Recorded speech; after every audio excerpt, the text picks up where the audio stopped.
ఓం శుక్లాం వరదరం విష్ణుం శశివర్ణం చతుర్భుజం సుప్రసన్నవదనం ఛాయేత్ సర్వవిఘ్నోపశాంతయే గజాననపద్మార్కం గజాననమహర్నిశం అనేకదంతం భక్తానాం ఏకదంతముపాస్మహే గురుబ్రహ్మ గురుర్విష్ణు గురుదేవో మహేశ్వరः గురు సాక్షాత్ పరబ్రహ్మ తస్మై శ్రీ గురవే నమః ఆపదాహర్తారం దాతారం సర్వసంపదం లోకాభిరామం శ్రీరామం భూయో భూయో నమామ్యహం हनुमाञ्जनासूनुः वायुपुत्रो महाबलः रामेष्टः फल्गुणसखः पिङ्गाक्षो अमितविक्रमः उदधिक्रमणस्सैव सीताशोकविनाशकः लक्ष्मणः प्राणदाताजितशग्रीवस्य तर्पः द्वादशैतानि नामानि कपीन्द्रस्य महात्मनः स्वपकाले पठे नित्यं यात्राकाले विशेषतः तस्य मृत्युभयं नास्ति सर्वत्र विजयः भवेत्।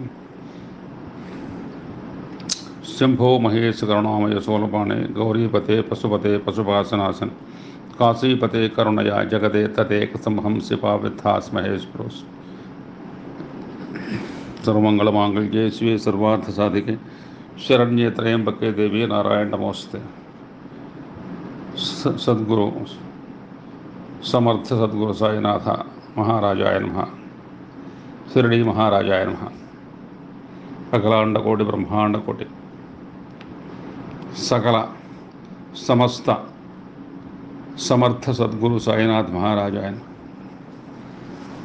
हितुलकी बंधुవులకి శ్రేయోభిలాషులకి సన్నిహితులకి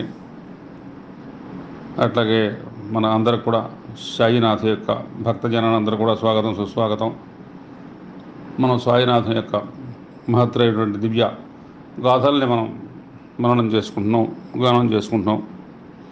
సాయినాథ్ యొక్క అవి మనం ఆ గాథల్ని ఎన్ని నెమరు వేసినా సరే ఇవన్నీ తక్కువే అవుతాయి। ఆయన యొక్క లీలలు మహత్తరంగా ఉన్నాయి, లక్షలు దాటినాయి।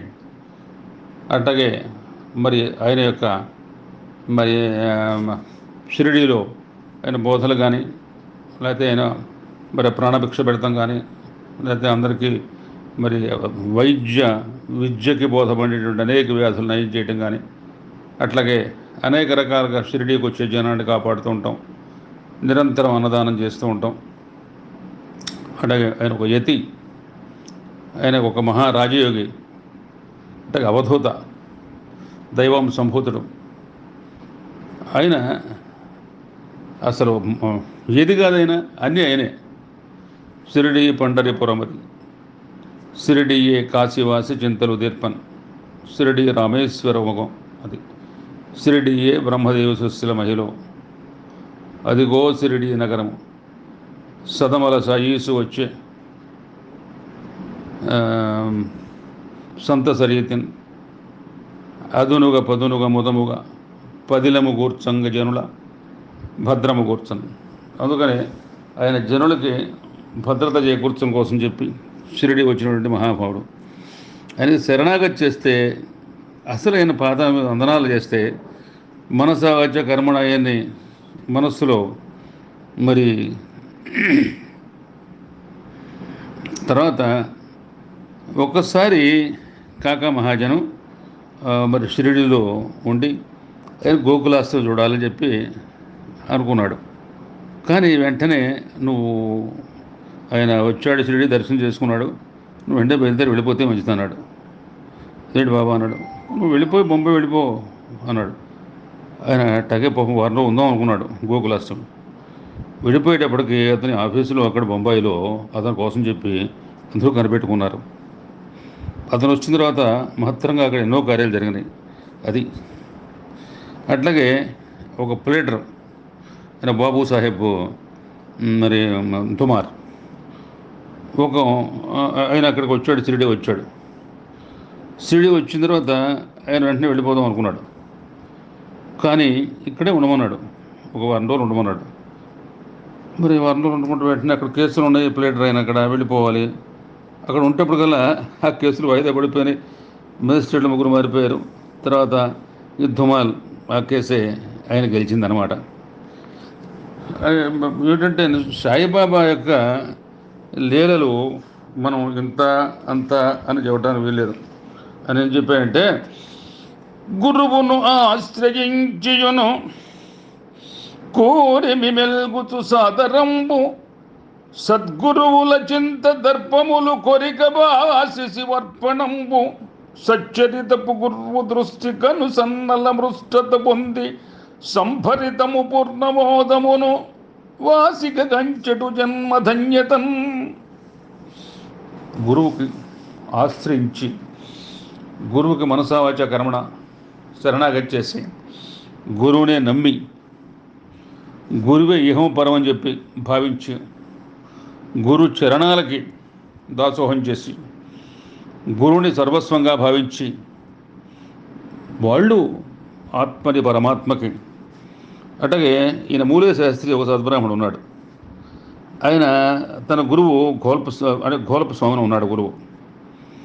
మరి ఈయన బాబా ఉనికి తీసుకుని వెళ్ళి అక్కడికి షిరిడి వెళ్ళాడు. షిరిడి వెళ్ళి ఆయన చూసేటప్పుడు కల్లా తన గురువు ఘోలపు స్వామి కనిపించాడు ఆ సాయిబాబా ఉన్న చోట. అది నిజమా అది భ్రాంత అసలు ఆయనకు అర్థం కావట్లా. సదాచార పరాయంటూ మసీదు లోపల పోయేటప్పుడు కల్లా బాబా కాళ్ళ మీద పడ్డాడు. బాబాయ్లు పోయేటప్పుడు కల్లా మూలే శాస్త్రి మరి సాక్షాత్తు ఆయన యొక్క గురువు ఆ గురువు కనిపించాడు. గురువు కనిపించడం వల్ల అసలు ఆయన గురు ఘోలపునాధుములే పరమాన్విత దర్శనంబు బాబాయొసగెన్ కరమౌ పరమానందము వరమున మూళేకు నింపి భరములు బాపెన్. అంటే ఏమిటంటే సరశాస్త్ర పారంగతుడు, జ్యోతిశాస్త్ర నిపుణుడు మూళేకి బాబా ఆయన ఘోలపునాథం. అంటే ఎవరైతే సత్యము తప్పగబల్కజో నిత్యము చెరియించుచుండ నిజము గగనము వెత్యపు భాషలు ఆడిన గత్యంతరమెంతలేక గతుల విమారు. ఎవరైతే జనులు సత్యం పలుకుతారో వాళ్ళు నిత్యం ఘనమైన జీవితాన్ని పొందుతారు. వ్యత్యాసంగా ఉన్నటువంటి భాషలు నిజంగా మనం మాట్లాడితే వాడి జీవితంలో గత్యంతరం లేక ఎంతో ఎంతో బాధలు పడుతూ ఉంటారు అన్నమాట. చిత్ర విచిత్రపు మహిమల పత్రముతో ఎంబు భక్తి పటుతర తీరుల్ ఆత్రము ఆర్తిని నింపియు గాత్రము సాయి శుభజన ఘనతలు కూర్చున్. చిత్ర విచిత్రమైనటువంటి మహిమలతో సాయి భగవానుడు పత్రముతో ఏం వారిని పుచ్చుకుంచో వారికి ఆర్తిని నింపి మరి వాళ్ళకి జీవితంలో ఎంతో తదాత్మ్యం మరి చేకూర్చుండేవాడు అనమాట. అది మహత్తరం. ఏమిటంటే మనిషిని మనం ఎట్లా కొలుస్తున్నామో కొలిచేదంటూ ఒక చిత్తశుద్ధి ఉండాలన్నమాట. చిత్తశుద్ధి ఉంటే మనం కాషాయం కట్టిన తర్వాత కాషాయం కట్టి సరిపోదు. కాషాయం కట్టిన తర్వాత మనం భావశుద్ధి కావాలి. అదే బాబా ఏం చెప్పారంటే ఇప్పుడు వేషభాషల కన్నా అంతరంగా శుద్ధి చాలా గొప్పది. మహర్షి చెబుతున్నాడు, కాషాయంబును గట్టి భావమున సత్కామ్యంబు లేకుండగా అశాపశముతోటి చిత్తము అశాంతం బంధంబుతో వేషాభాషల తీరు తల్పనది అప్రీతంబు నీచంబు సంతోషం బెంతయులేక జీవితములో దుష్టంబు పెంపారెడిన్. కాషాయం కడితే మంచిదే, కానీ కాషాయం కట్టినట్టుగా భావంలో కూడా కాషాయం రంగు ఎట్లా ఉంటుందో భావం అంతా నిష్కమలశంగా ఉండాలి. సత్కామ్యం ఉండాలి, ఆశాపాసం లేకుండా ఉండాలి, అశాంతత లేకుండా ఉండాలి, బంధాలు లేకుండా నిర్బంధంగా ఉండాలి. వేషాభాషలు అది మన మనస్సు తగ్గట్టుగా ఉండాలి. అది అప్పుడు ఉంటే సంతోషంగా ఉంటుంది. లేకపోతే జీవితంలో మరి ఎంత కష్టం అవుతుందో ఎంత ఇదవుతుందో. ఏం చెప్పాయంటే సృష్టిలో సమస్త జీవరాశి ఎవరు ప్రాణతుల్యంగా భావిస్తారో వారు దైవాన సంభూతులు అని చెప్పి బాబా చెబుతున్నాడు మసీదులో నానా చందోర్కర్కి. ఎవరు సమస్త జీవులను ఎన్నగా ఆత్మగలో గ్రహించునో వివరము అట్టివారు దయ పెంపుగా దయించి సమస్త వస్తువులు శివమయ ఆత్మరూపమున చింతయుదాల్చియు ఆత్మజ్ఞానమున్ జవమున ఇంపి కర్మలను జన్మము చేసిన మోక్షమందిడిన్. సమస్త జీవులు కూడా అది పరమాత్మ స్వరూపులు, అందరూ కూడా భగవంతుడి బిడ్డలు, అందరూ కూడా సమానం అని చెప్పి ఎవరు అనుకుంటారో వాళ్ళు జీవితంలో ఒక శివమయమైనటువంటి చక్కటి ఆత్మజ్ఞానం పొందుతారు, చక్కటి కర్మలు చేస్తారు, మోక్ష ప్రాప్తికి వాళ్ళు అర్హులవుతారు అని చెప్పి బాబా చెప్పాడు. తర్వాత మూల విషయం వచ్చేప్పటికల్లా ఆ ప్రకారంగా మరి చక్కటి ఒక మంచి దాదాత్మ్యంతో ఆయన వాళ్ళకి చెప్పడం జరిగిందనమాట. ఇంకేం చెప్పాయంటేనా, మరి అందరూ కూడా సమానులు, అందరూ కూడా ఎవరు ఎక్కువ తక్కువ అనేటువంటి విషయం కాదు అని చెప్పి ఏమని చెప్పాడైనా. ఇంకా భవపు మూలలు కొనుగై జీవులు జీవన పునౌక చేర్చియుదరికిన్ పవన భాగ్యపు బోధలు భావము జత్సంగశాయి భవములు బాపున్. మరి భావం నిర్మలంగా ఉండి బోధలు వాళ్ళు చక్కగా అర్థం చేసుకొని చక్కటి జీవితాన్ని ఎవరైతే వాళ్ళు పొందుతారో వాళ్ళ జీవితం ఒక ఒడ్డుకు చేరుతుంది. అంతరశుద్ధత నందిన ఎంతయు భాక్ష్యంపు సొగసు ఎత్తది ఏనిన్ వింతలు ఎంతయు అందక సంతసమందంగ మనసు చరితలు దాల్చున్. ఇప్పుడు బయట పాక్ష్యంగా ఎన్ని వంపు సొంపులున్నా, ఎంత విలక్షణంగా ఉన్నా, ఎంత భ్రాంతి గొలిపినా, ఎంత వికటాఠాసలు చేసినా, ఎంత గొప్పతనంగా ఉన్నా మరి లోపల అంతర్శుద్ధి ఉంటే అవన్నీ మనేం చేయవు.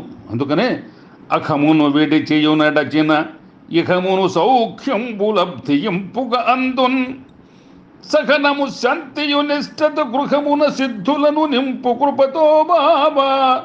మనస్సులో అహాన్ని గర్వాన్ని తొలగించాలి, సహనం శాంతి నిష్ఠ ప్రసాదించమని చెప్పి ఆ సాయినాథుని మనం మనస వాచ కర్మణ ఎప్పుడు కూడా మనం ఆయన ప్రార్థిస్తూ ఉండాలన్నమాట. అదే జీవితంలో మనకు కావాల్సింది. ఒకసారి రామభక్తుడు ఒక ఆయన డాక్టర్ మసీదులో వచ్చాడు. వచ్చిన తర్వాత ఆయన రాముల వారిని తప్పుడే చూడడం, రాముల వారే ఆయనకి. మరి ఆయన లోపలికి వెళ్ళేటప్పటికల్లా ఇది మసీదుకి వచ్చాను బలవంతంగా వచ్చాడు. ఆయన ఒక స్నేహితుడి ద్వారా వచ్చేటప్పటికల్లా ఆ లోపలికి వచ్చాడు. చూస్తుంటే మసీదులో మరి రాముల వారే అక్కడ కూర్చున్నాడు. అతడు మసీదుకు రాను బలవంతంగా వచ్చాడు కదా, అతని స్నేహితుడు తీసుకొచ్చాడు కదా. ఆయన ఒక మమల్తాదారు. అక్కడ మమల్తాదారు అంటే ఆయన ఒక పెద్ద ఉద్యోగం అనమాట. ఒత్తిడితో వచ్చాడు. వచ్చేటప్పుడు మసీదులో ఆయనకి రామదర్శనం అయింది. రామదర్శనం అయ్యేటప్పటికల్లా అస్సలు ఆయన యొక్క ఇది రామదల్చమతిని రాముగా అనిపించు, కృష్ణుదల్పయదను కృష్ణుగాను, శివును దల్పజనులు శివునుగా కనిపించు, సిరిడి సాయి చెంత చింతలేలా. భక్తులు ఏ ప్రకారంగా ఆయన కొలిస్తే తలిస్తే రామును కొలిచేవాడు రాములు వారుగా, కృష్ణుని తెలిచేవాడు కృష్ణుడుగా, శివుని తెలిచేవాడు పరమశివుడుగా సాయినాథుడు ఆ ప్రకారంగా. ఎందుకంటే ఆయన వేషాలు వేయటం కాదు, భక్తులకి వాళ్ళకి చక్కగా మంచి మానసిక ఆనందం చేకూర్చాలి. ముందు వాళ్ళు నిష్ఠగా ఉండాలి. ముందు వాళ్ళు మనస్సులో ఏది తెలుస్తుంటే ఆ గమ్యంలో వాళ్ళు పయనించాలి. వాళ్ళ మనస్సుకి మళ్ళా వాళ్ళ భక్తి తత్పరతలకి మార్గానికి అడ్డు రాకూడదు. ఆ మార్గంలో పోతూ ఉండాలి. ఆ మార్గంలో వాళ్ళ భక్తి ప్రపత్తులు మరి చాలా ఎంతో దినదిన ప్రవర్ధమానంగా ఉండాలి, వృద్ధిగా ఉండాలి, చక్కగా తదాత్మ్యంగా ముందుకు సాగుతూ ఉండాలి. అందుకని అట్లా ఆ ప్రకారంగా చేస్తూ ఉండేవాడు. ఒకసారి భీమాజీ పాటిల్ అని ఆయన ఉన్నాడు. ఆయనకి మరి క్షయవ్యాధి నివారణ పాపం క్షయం వచ్చింది. నానా చందోర్కర్ సలహాతో ఆయన షిరిడి దర్శించుకున్నాడు. దర్శించుకున్న తర్వాత ఆయనకి క్షయవ్యాధి పోగొట్టుకున్నాడు. ఆయన మహారాష్ట్రలో నెలకోసారి అక్కడ సత్యావతం చేస్తూ ఉంటారు. అక్కడ వాళ్ళకి ఆనవాయితీ 15 రోజులకే నెలకోసారి భీమాజీ పాటలు మాడడం సాయవర్తం చేస్తూ ఉండేవాడు. అట్లాగే బాలగణపతి ఆయనకి మలేరియా వ్యాధి వచ్చింది. వచ్చినప్పటికల్లా మసీదుకు వచ్చాడు. అది తగ్గట్లా. బాబా ఇట్లా ఉందన్నాడు. ఒక పని చేస్తావు నువ్వు, ఒక నల్ల కుక్క ఉంటుంది. అక్కడ చూసావు ఎక్కడుంది? రాధాకృష్ణ మా ఇంటి దగ్గర ఉంది, పో. దానికి పెరుగన్నం పెట్టు. పెరుగన్నం పెడితే నీకు మలేరియా తగ్గిపోతుంది అని చెప్పేటప్పుడు గల ఆ పెరుగు అన్నం వెంటనే పోయేటప్పుడు గల ఇంట్లో సిద్ధంగా ఉన్నాయి. అది పోయేటప్పుడు కల్లా నిజంగానే అక్కడ ఒక నల్ల కుక్క ఉంది. నల్ల కుక్క తోక ఆడించుకుంటుంది.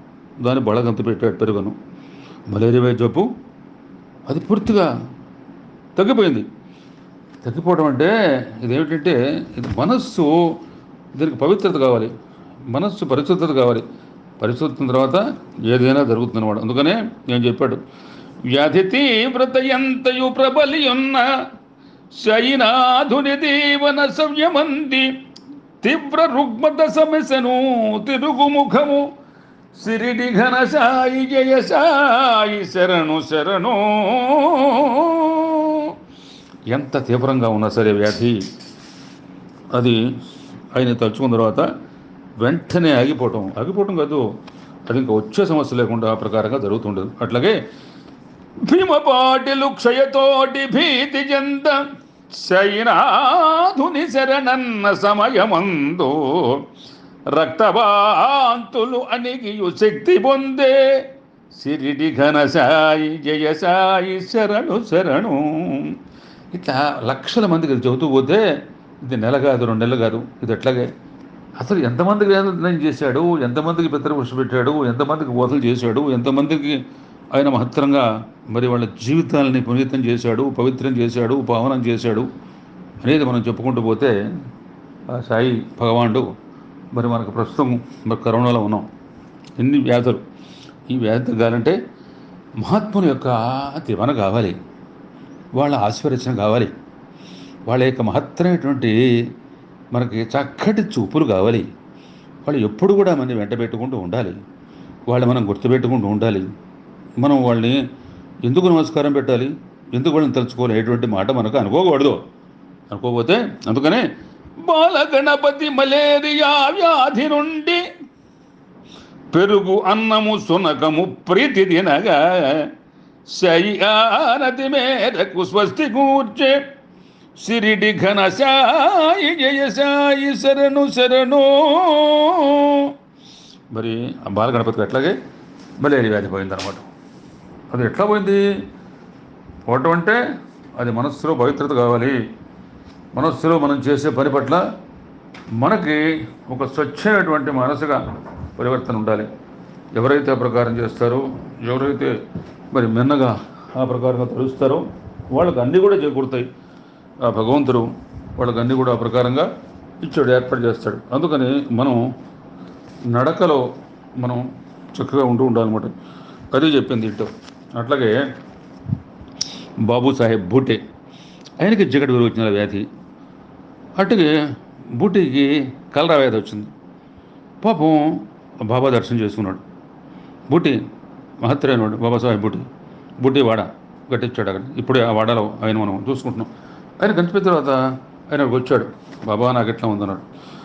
బాపు సాహెబు వమనము వ్యాధి నుండి వమనము సాగిపోయే బూటి కలరాను బాపెను పోటు లేక సిరిడి ఘన సాయి జయ సాయి శరణు శరణు. అట్టగే బాపు సాహెబ్ అనే వమనం ఆ వ్యాధి నుంచి, అట్టగే బూటి ఆయన దివ్యమైనటువంటి ఆశస్సులతో, దివ్యమైనటువంటి స్పర్శతో, దివ్యమైనటువంటి మాటతో అవన్నీ కూడా తగ్గిపోతూ ఉంటాయి అన్నమాట. అంటే ఆనంద స్వామి ఉండేవాడు. అని చెవిపోటు బాధపడుతున్నాడు. ఎన్ని ఆస్తులు ఎప్పుడు పోయినా కానీ చెవిపోటు తగ్గట్లా. నీకు తగ్గుతుంది, చెవిపోటు పోవయా, ఏం పర్లేదు అని చెప్పి ఆ బాబా చెప్పిన తర్వాత ఆ చెవిపోటు చక్కగా తగ్గిపోయింది, ఏమీ లేకుండా. అంటే కాకా మహాజని ఆయనకి నీళ్ళ రోజు కొట్టుకునే ఒకసారి అక్కడ పనిచేస్తున్నాడు, దీంట్లో మసీదులో పనిచేయలేకపోతున్నాడు. అప్పుడు బాబా వేరుసే పప్పు పొట్టు తీసి కొంత కాకా మహాజనికి ఇచ్చాడు. తను కూడా కొంత తీసుకున్నాడు. కొన్ని నీళ్లు తాగమన్నాడు. తన దగ్గర కాకాజీ ఇచ్చాడు. అతని నీళ్ళ విరోచనలు ఆగిపోయినాయి. అటుగా దత్తపంతులు తను అంటే శరీరం వ్యాధి ఉంది. 14 సంవత్సరాలుగా బాధపడుతున్నాడు. బాబా స్పర్శ చేత ఇది అంటే ఊది ప్రసాదంతో అట్లాగే నానా చందోర్కర్ ఆయన కడుపులో నొప్పి, మాధవరావు దేశపాండే మూలవ్యాధి, బాబా దర్శనంతో ఆశ్చర్యంతో అన్నీ అంతా అయిపోయినాయి. అట్లాగే ఇప్పుడు నాందేడ్లో ఒక రతన్జీ చెప్పి ఒక ఆయన కోటీశ్వరుడు ఉన్నాడు, ఆయన పుత్ర సంతానం లేదు. దాస్పణ మహారాజు సలహాతో షిరిడి వెళ్ళాడు. షిరిడి వెళ్ళిన తర్వాత ఆ దంపతులకి 12 మంది సంతానం కలిగారు, అంటూ 4 మిగిలారు. అట్టగే మరి మరి హరినాయక్ సాఠే అని చెప్పి ఆయనకి పుత్ర సంతానం బాబా ప్రసాదించాడు.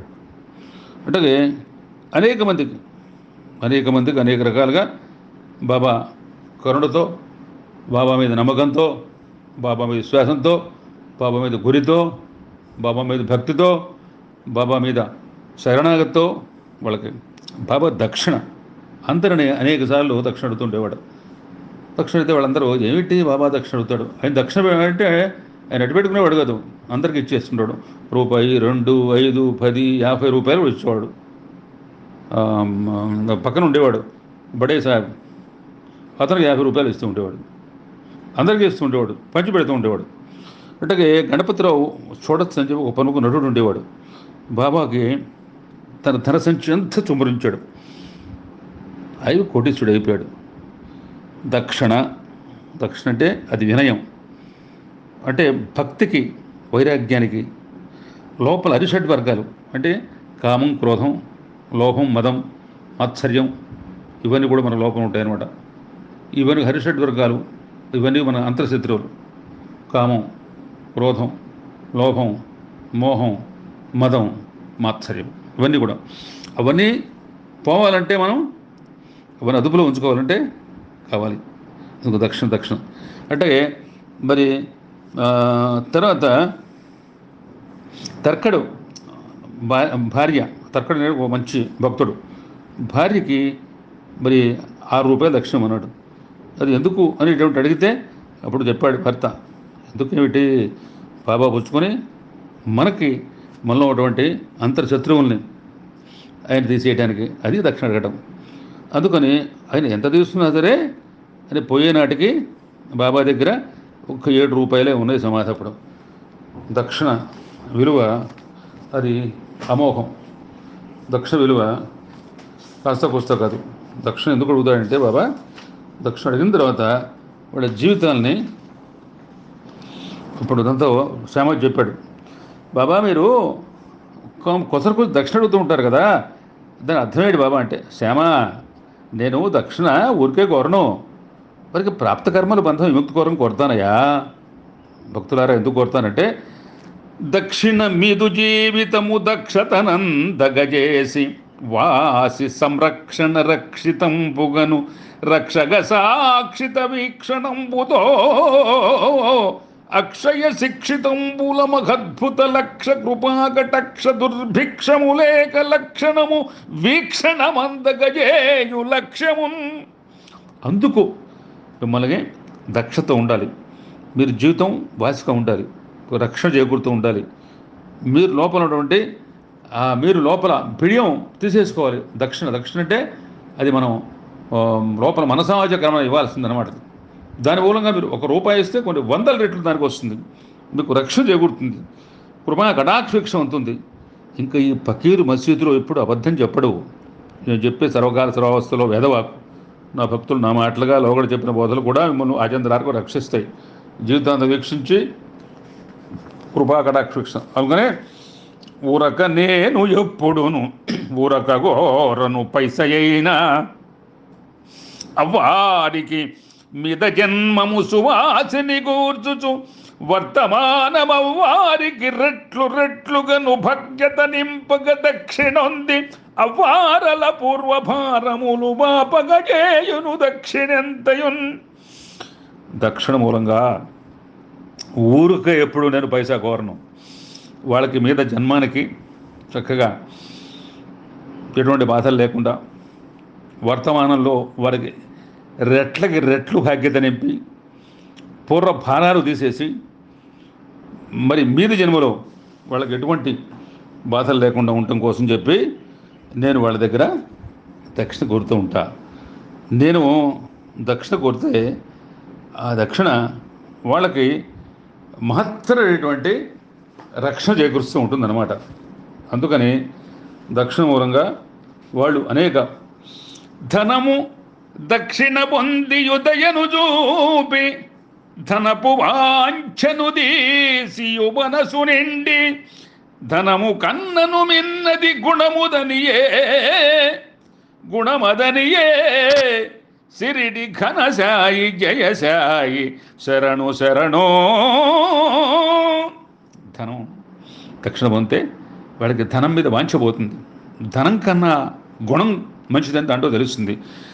సాయి తాకియు తిరిగిచ్చు స్పర్శధనము ఒక్క నాణ్యము మీదను పెక్కుగతుల భక్తి గలవారి గృహములు రక్తి నింపు సిరిడి ఘన సాయి జయ సాయి శరణు శరణు. సాయినాథుడు తీసుకున్నటువంటి ఒక్క నాణ్యమైన స్పర్శిస్తే భక్తులకి తమ గృహాల్లో రక్తి నింపి భాగ్య సంపదలతో వాళ్ళు అలరారి వాళ్ళ జీవితం సుభిక్షంగా ఎంతో గొప్పగా సాగిపోతుంది. అందుకనే తలపు కన్నను దక్షిణ తగ్గియున్న బాబా గ్రహించి మరి యొక్క పదము మెట్టి భక్త కోటి రుణ విముక్తి మాపజేయు సిరిడి ఘన సాయి జయ సాయి శరణు శరణు. ఒకవేళ లోపల అనుకుంటాడు వెళ్ళింత వాళ్ళని తక్కువ ఇస్తే ఇంకో రకంగా మార్గం తీసుకుని ఆ మార్గం మూలంగా వాళ్ళకి ఎటువంటి బాధలు లేకుండా రుణం వ్యక్తి చేస్తాడు. ధనము దక్షిణను సగుట ధన్యమరయ విత్తనంబుము భువిలోన విత్తినట్లు మీది జన్మకు పుణ్యంబు మేలుగూర్చు సిరిడి ఘన సాయి జయ సాయి శరణు శరణు.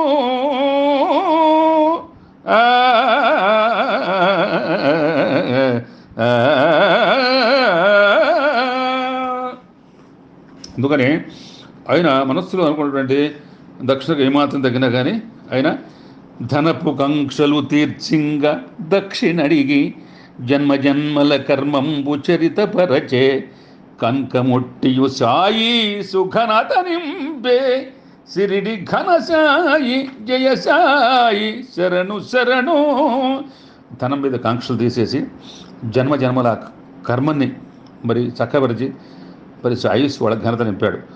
కానుక బాగుగనందియు దీనులకును పంచిపెట్టి తిరము చేర్చున్ ఆనక పైసాలేకయు పునును తాపకీర నంగపుడమిని తలపన్. ఆ ధనం పేదలకు ఇచ్చేవాడు. బడే బాబా ఉండేవాడు, అతనికి 50 రూపాయలు ఇచ్చేవాడు.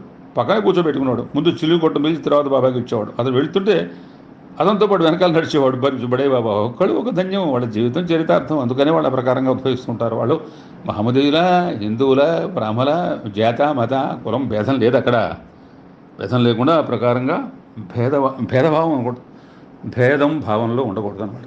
అది బాధ.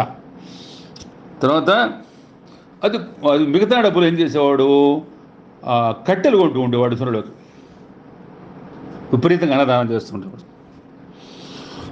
కోరు పకీరు గజనముల తీరును గుర్చంగ కోరు తీరము చేర్చన్ కోరిన నిష్టయ నియమము వారికి సద్గతులు కూర్చు బాబా ఎప్పుడు. మరి ఆయన ఏ ప్రకారంగా జీవితంలో పోయేవాడేటప్పుడు అర్థమవుతుంది. వ్యర్థపు భావన మానియు అర్థము సాయి శుభజన అద్గతి వరమౌ అర్థము కామము గోరగ మూర్ధము స్పర్ధలను వీడ మోదము కూర్చున్. అందుకని అర్థం మీద మనం వ్యర్థమైనటువంటి మమకారం పెంచుకోకూడదు.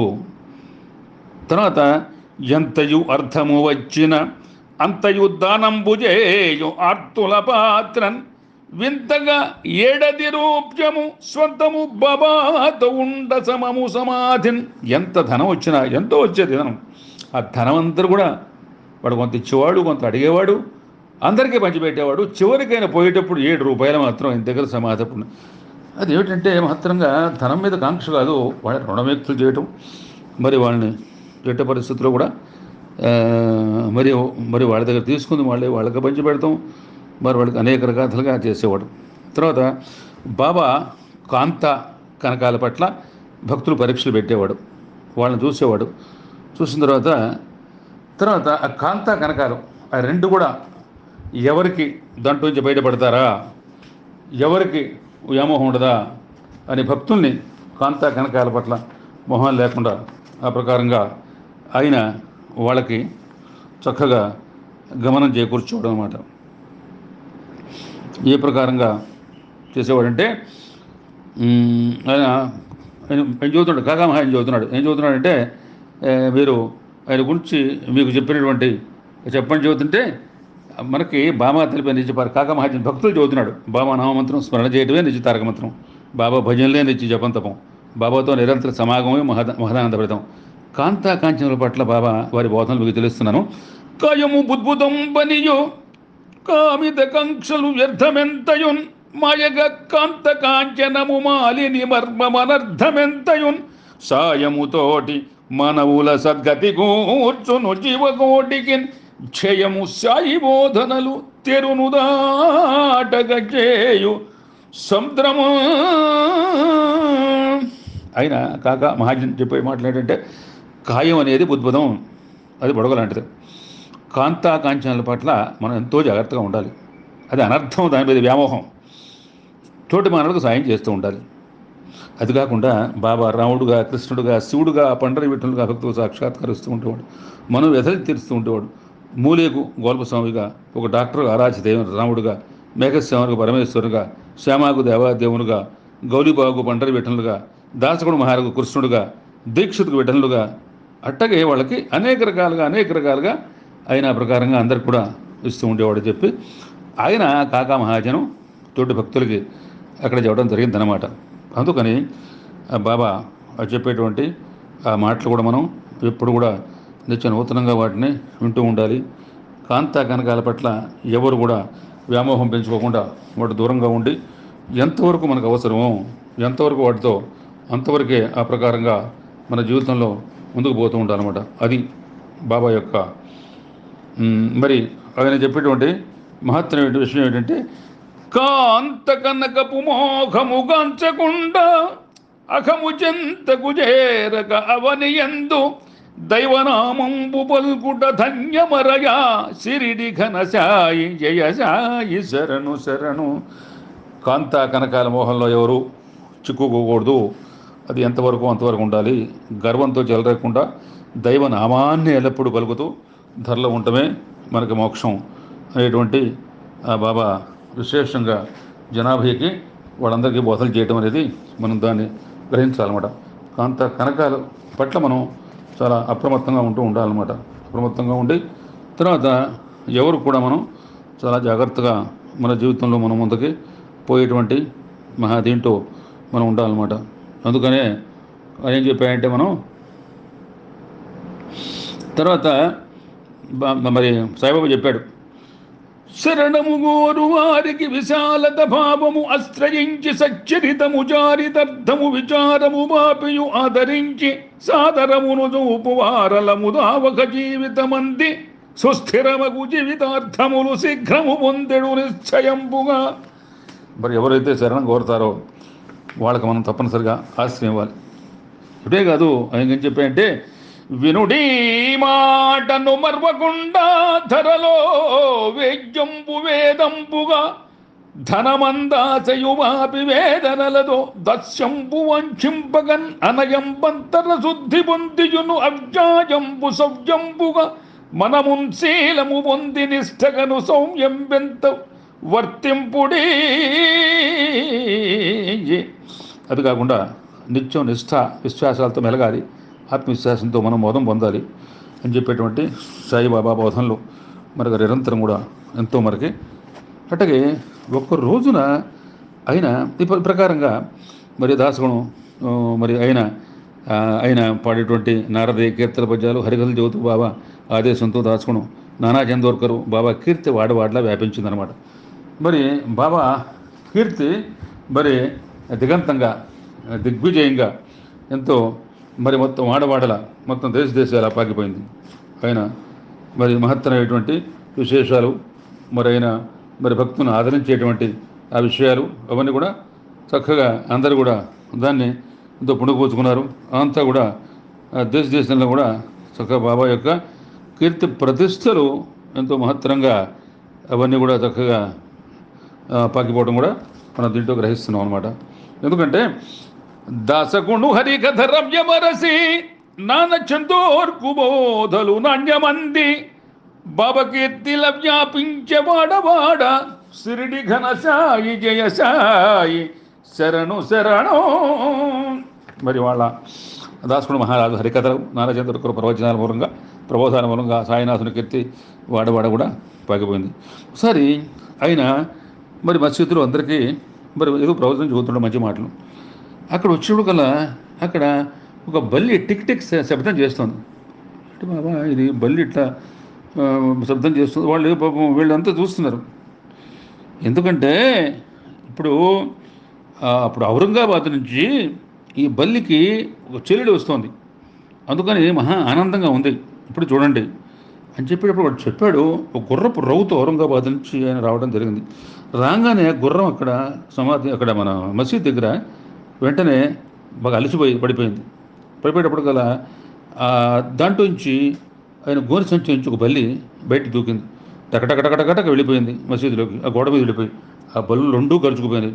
ఖర్చు ఎదురు పెన వేసుకొని విపరీతంగా అంతా శబ్దం చేసి బల్లులు సిరిడి ఔరంగాబాదు నుండి అక్క చెల్లెండ్రు సాయీసు అగ్నమీర కలిసి ఒక చోట సిరిడిని కలయనంగా యోగి మాటలు బాటలు యోగ్యమెప్పుడు.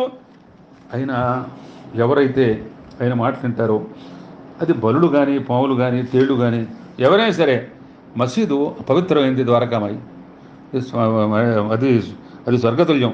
అంటే కైలాసంలాగా వైకుంఠంలాగా బ్రహ్మపురిలాగా మరి స్వర్గంలాగా మహత్తరమైనటువంటి పుణ్యభూమి. అందుకని ఉండేటువంటి ఏ జీవులైనా సరే అక్కడ పవిత్రత పొందుతాయి అన్నమాట. అందుకని ఎట్లా అంటే ధ్యానము ఆత్మను చేరగా మౌనము పరమాత్మజేర మాన్యము మహిలో గానము పానము సతతము మానము మన్యంబు సాయి మరణము కూర్చన్. ఆత్మను ధ్యానం చేస్తే మనస్సు పరమాత్మ చేరుతుంది. గానం పానం ఎల్లప్పుడూ సాయిని మననం చేస్తే మన మనస్సు ఒక పవిత్రమై ఒక మాన్యం చేరుతుందన్నమాట. అది మనం చక్కగా మనం తలదాల్చింది ఆ ప్రకారమైనటువంటి ఇది అక్కడ సాయిబాబా. అట్లాగే ఒకసారి సాయిబాబా మరి ఆయన మరి అంటే బ్రహ్మజ్ఞానం కావాలని చెప్పి ఒక ఆయన ఎక్కడి నుంచో పరిగెత్తి వచ్చాడు. అంటాడు బ్రహ్మజ్ఞానం వచ్చాడు. ఎక్కడి నుంచో ఒక టాంగా కట్టుకుని వచ్చాడు. మంచి ధనవంతుడే. వచ్చిన తర్వాత అక్కడ భక్తులంతా ఉన్నారు. బాబా అన్నాడు. ఏమిటి అంటే నాకు బ్రహ్మజ్ఞానం అంటాడు. బ్రహ్మజ్ఞానం అంటే పట్టించుకోవట్లే బాబా. పట్టించుకోకపోతే అయినా నాకు బ్రహ్మజ్ఞానం ఆ మాట మాట్లాడడం తప్పితే ఇంకా వేరే మాట మాట్లాడుతున్నా. బ్రహ్మజ్ఞానం అనే మాట మాట్లాడుతాడు. మాట మాట్లాడేటప్పటికల్లా వెంటనే బాబా ఏం చేశాడంటే అక్కడ బాబా ఒక పిల్లవాడు ఉన్నాడు. ఆయన నువ్వు పిల్లవాడి దగ్గరికి వెళ్ళి నాకు ఒక 5 రూపాయలు నాకు కావాలి పట్టణమని పంపించేడితే అక్కడ ఆయన లేడు. లేకపోయేటప్పటికల్లా మళ్ళా ఇట్లా లేడు ఎక్కడైనా అని చెప్పాడు పిల్లవాడు. మరి ఇంకో పని చేయి, ఇంకో కొట్టుకు వెళ్ళిరా, అక్కడికి వెళ్ళి నాకు 5 రూపాయలు కావాలని చెప్పి పంపించమని అడుగుతాడు. అడిగితే అక్కడ కూడా ఆయన కూడా లేదని చెప్పి చదువుతున్నాడు. ఆయన కూడా అక్కడ లేడు మరి అని చెప్పి అక్కడ చెప్పాడు. చెప్పేటప్పటికల్లా ఇక్కడ ఏం జరిగిందంటే ఇది చూస్తున్నాడు. చూసి ఇంకా నాకు బ్రహ్మ చెప్పంటాడు. అప్పుడు చెప్పాడు బ్రహ్మజ్ఞానం అంటే ఆయన బ్రహ్మజ్ఞానం కావడానికి దానికి చాలా ఉన్నాయి. ప్రతివాడు కూడా బంధాల నుంచి బయటపడాలి. దాంతో ఇహంలో మనకి పారమార్థిక ఉండాలి. మన పంచేంద్రియాలని అంటే జ్ఞానేంద్రియాలని అదుపు చేసుకోవాలి. నడవడి కలిగి ఉండాలి. అంతకన్నా ఒకటి ఏమిటంటే మంచిది మనస్సుని మరి దాంతో ఇంద్రియాలు బారిన మనం పోకూడదు. మనస్సు చాలా భావనంగా ఉండాలి. బుద్ధి చాలా బద్ధితంగా ఉండాలి. దానికి మించి గురువు ఆత్మజ్ఞానం మిక్కిలి సూక్ష్మం. ఎవరైనా తన స్వశక్తి దాన్ని కాపాడలేరు. అందుకని ఆత్మజ్ఞానం కావాలి. దానికి మించి భగవంతుడి కటాక్షం కావాలి. ఇప్పుడు చూడు, నీ జేబులో మరి మొత్తం 5 రూపాయల కట్టలు ఉన్నాయి. 50 5 250 రూపాయలు ఉన్నాయి. అయినప్పుడు కూడా నేను మరి ఇప్పుడు నువ్వు దాంట్లో నుంచి ఏమైనా బయటికి తీసావా, నువ్వు దాంతో నీ గురించి ఆ డబ్బు బయట పెట్టమన్నాడు. తేయంగానే దాంతో 5 రూపాయల నోట్ల కట్టలు ఉన్నాయి. చూస్తే 55 అంటే 250 ఉన్నాయి అన్నమాట. 250 ఉంటాడే. అప్పుడు చెప్పాడు, మరి ఇవన్నీ చూస్తున్నావు నువ్వు, కానీ బ్రహ్మ అన్నావు. బ్రహ్మజ్ఞానం అంటే నోటు కట్లని పక్కన పెట్టాయి. పేరాసి లోభాన్ని పూర్తిగా వదలనంత వరకు నీకు నిజంగా నువ్వు బ్రహ్మజ్ఞానం చూడలేవు. ఎక్కడ మరి మరి ఇది ఫలాపేక్ష ఎక్కడ ఉంటుందో, మరి మనకేమిటంటే ఈ డబ్బులు సుడిగుండంలో దాంట్లో పడిన బ్రహ్మజ్ఞానం ఏమొస్తుంది, మనసు శాంతి ఏమొస్తుంది, సంతోషం ఏమొస్తుంది, దృఢ నిశ్చయం ఏముంటుంది. అందుకని గురువును ఆసరాగా తీసుకోవాలా. డబ్బు మీద మరి కాంక్ష తప్పించుకోవాలి. డబ్బు మీద మరి బ్రహ్మజ్ఞానం కావాల్సిన వాడు మరి ఇప్పుడు కూడా అభిమానం, భ్రమ, ధనం, తృష్ణ, దుఃఖం, సుడిగుండం వంటివి, అసూయ, అహంకారం అవన్నీ కూడా ఉన్నాయి. ఇవన్నీ కూడా కోరికలు ఎవరైతే ఉండవో మరి వాడు బ్రహ్మజ్ఞానం. మరి ఇవన్నీ ఉన్నవాడు బ్రహ్మజ్ఞానం ఎక్కడ వస్తుంది? ఉత్తర దక్షిణ ధృవాలుగా ఉంటాయి ఇవన్నీ. పేరాస అవన్నీ కూడా అక్కడే ఉంటాయి మనస్సులో. మరి ఆధ్యాత్మికంగా మరి ఫలాపేక్షకుండా మరి కాంక్షణ లేకుండా ఉన్నవాడికి ఆత్మ సాక్షాత్కారం పొందుతున్నారు ఆయన. ఇది అందుకని చెప్పి బ్రహ్మజ్ఞానం అంటే నువ్వు లోపల డబ్బులు పెట్టుకొని నువ్వేదో బయలుదేరి వెళ్దామంటే మన మంత్రికి బ్రహ్మజ్ఞానం రాదు. బ్రహ్మజ్ఞానం కావాలి వాళ్ళకి, ఆత్మ సంస్కారం కావాలి, ఆత్మ సాక్షాత్కారం కావాలి, అంతకుమించి ఆత్మ సంతోషం కావాలి. అంతించి మన డబ్బుల మీద మన పేరాస ఉండకూడదు, ఆత్మజ్ఞానం కావాల్సిన వాళ్ళకి అని చెప్పి అవన్నీ కూడా మరి బాబా అప్పుడు దాని గురించి ఆయన చక్కగా బ్రహ్మజ్ఞానం గురించి అందరికి కూడా మరి వాళ్ళందరికీ బోధించడం మనకు జరుగుతుందన్నమాట. ఇవన్నీ ఏమిటంటే ఎట్లా ఉంటుందంటే బ్రహ్మజ్ఞానం యథార్థమే. బ్రహ్మజ్ఞానం కావాల్సిన వాళ్ళకి అనేక రకాలుగా వాళ్ళ జీవితంలో ముందర పంచయజ్ఞ ఫలము పాట వంపున పంచి యజ్ఞ ఫలము చూప యజ్ఞ పురుష అతిథి యజ్ఞమదియు అర్తిగ చేయించి జ్ఞానబోధ చేయు జ్ఞాని అతడు. అవన్నీ కూడా మనం భూతయజ్ఞం చేయాలి. పంచయజ్ఞ ఫలం పంచాలి, యజ్ఞ ఫలాలు పంచాలి. మనం మనిషిలో మరి తర్వాత ఎంతో నిశ్చలంగా నిర్మలంగా మన జీవితాలు పోతూ ఉండాలి అని చెప్పాడు. అట్లాగే బాబాని వీళ్ళందరూ మరి మనమంతా గ్రంథాలు చదువుతుంటాం కదా బాబా. గ్రంథాల మూలంగా మనకి గ్రంథ పఠనం మూలంగా వచ్చేటువంటి లాభాలు ఏమిటి అనేటువంటి దానికి చెప్పాడు. గ్రంథపు పఠనము నేర్పియు అంధతమా అన్పించు జనుల అంతరమందున్ చందన చర్చిత చందము వందిత సుగుణములు చేర్చు ఆసిగయదలో. గ్రంథ పఠనం చాలా మంచిది.